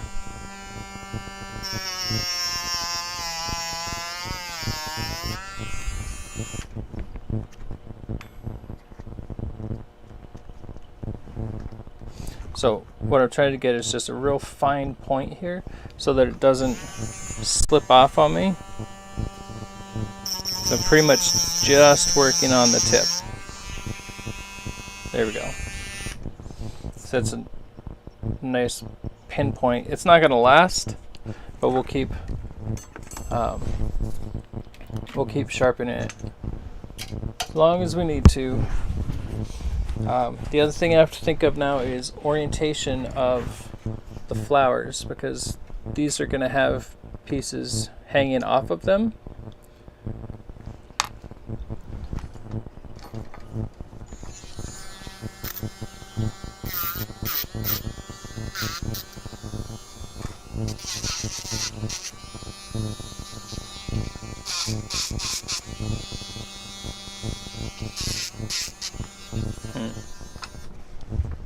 It's got a sharp burr on it.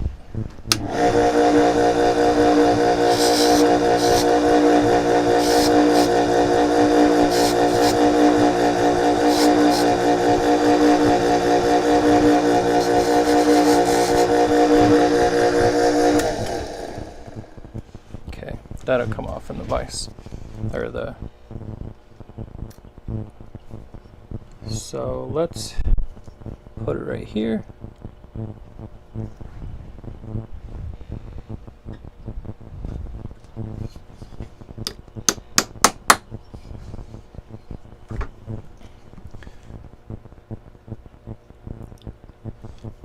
So let's see if I can prototype this just to make sure it's all. Oh.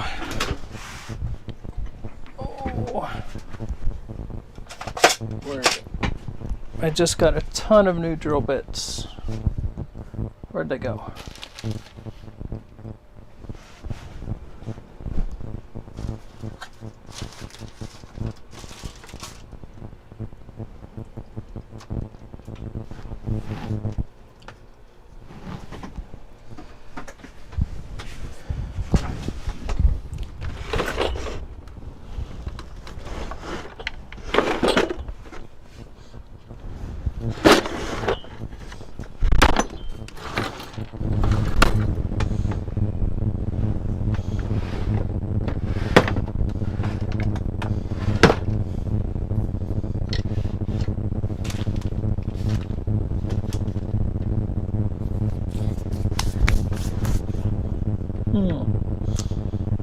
where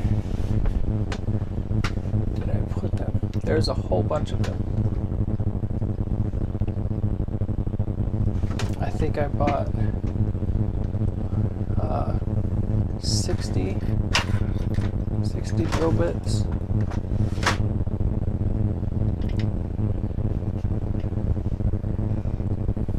I was down to like my last 8 or 9.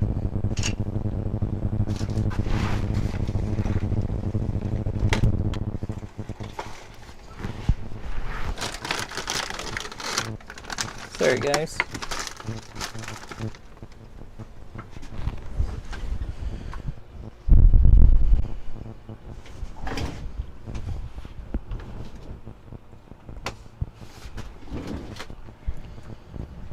Okay, so let's do,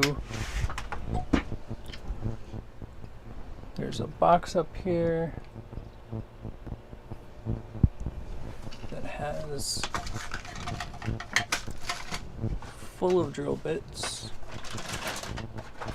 I tried this. It is 1/16, so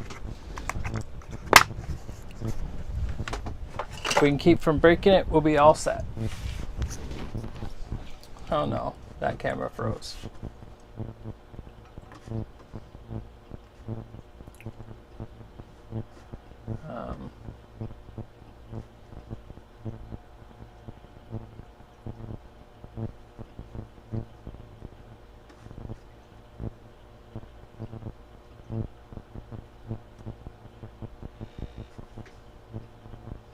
There we go.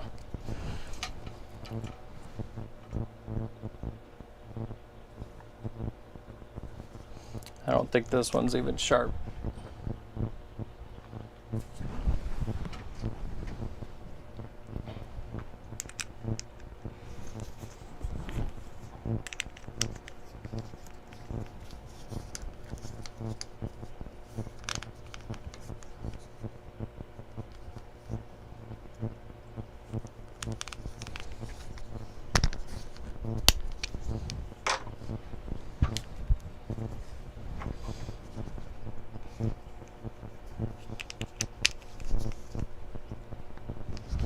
It's like, that didn't even tighten down.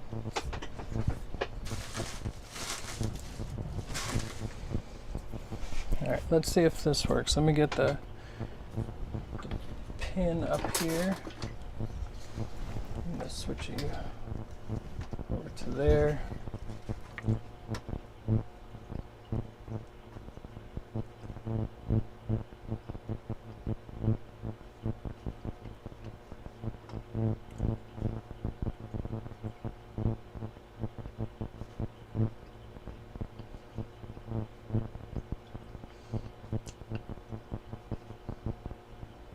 It's so weird. I don't know why.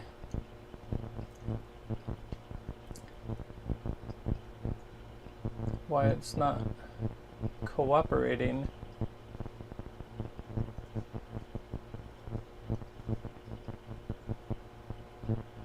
Nope, still frozen.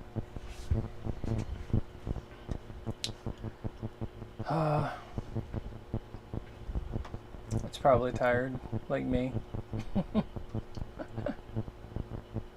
Let's delete it. There we go. And now we'll just add one back in.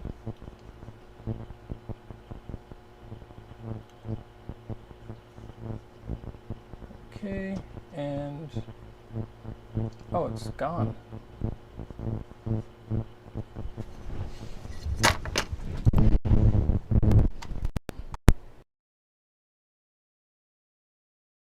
Okay, we'll get you guys right here. Was that a cat? Hi, Gus.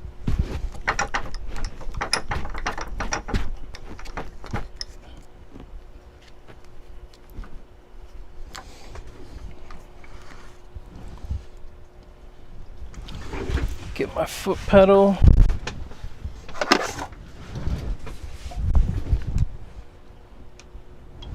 And I'm switching over to something I can actually see with.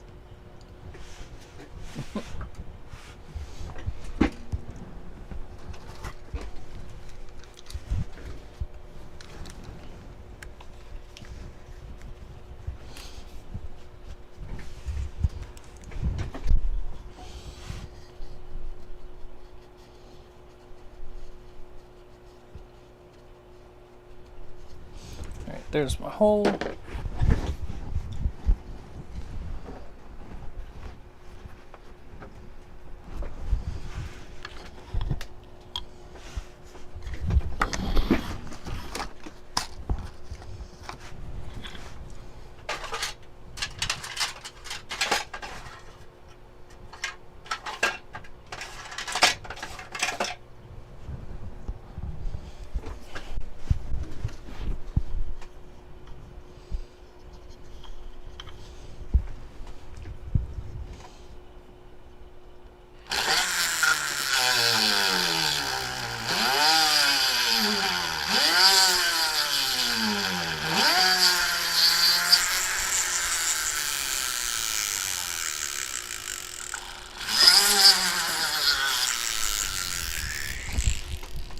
I got hot really quick.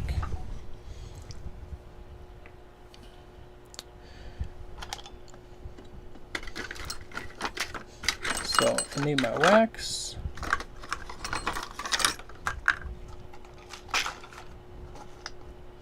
I was all prepared for solder and everything, but completely forgot about needing to drill the holes.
This might work.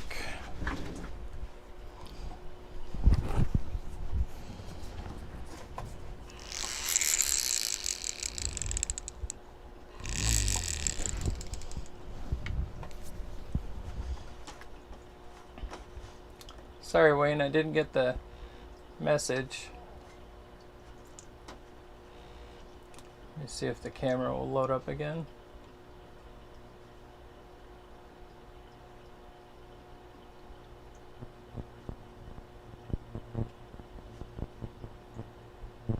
Okay, here we go.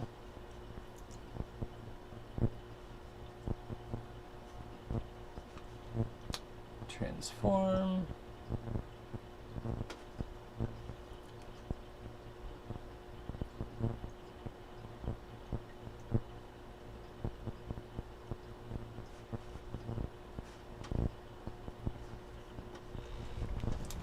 Okay, so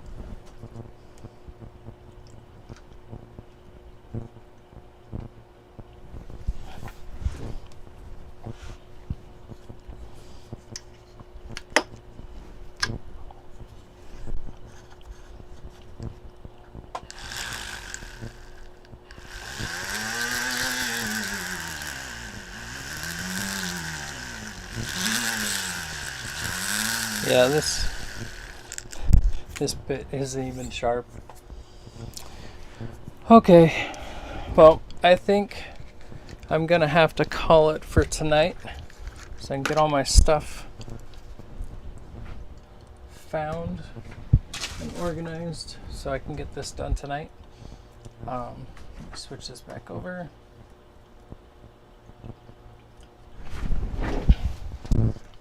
So thank you guys for hanging out with me.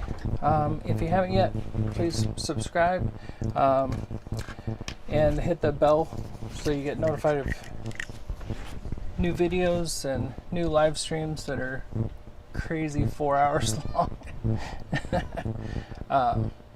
But it takes time to make this stuff, and I'm just hanging out answering questions. So I will see you next time. Gus says bye. Are you coming up? Are you gonna say bye? Are you gonna say bye? There you go.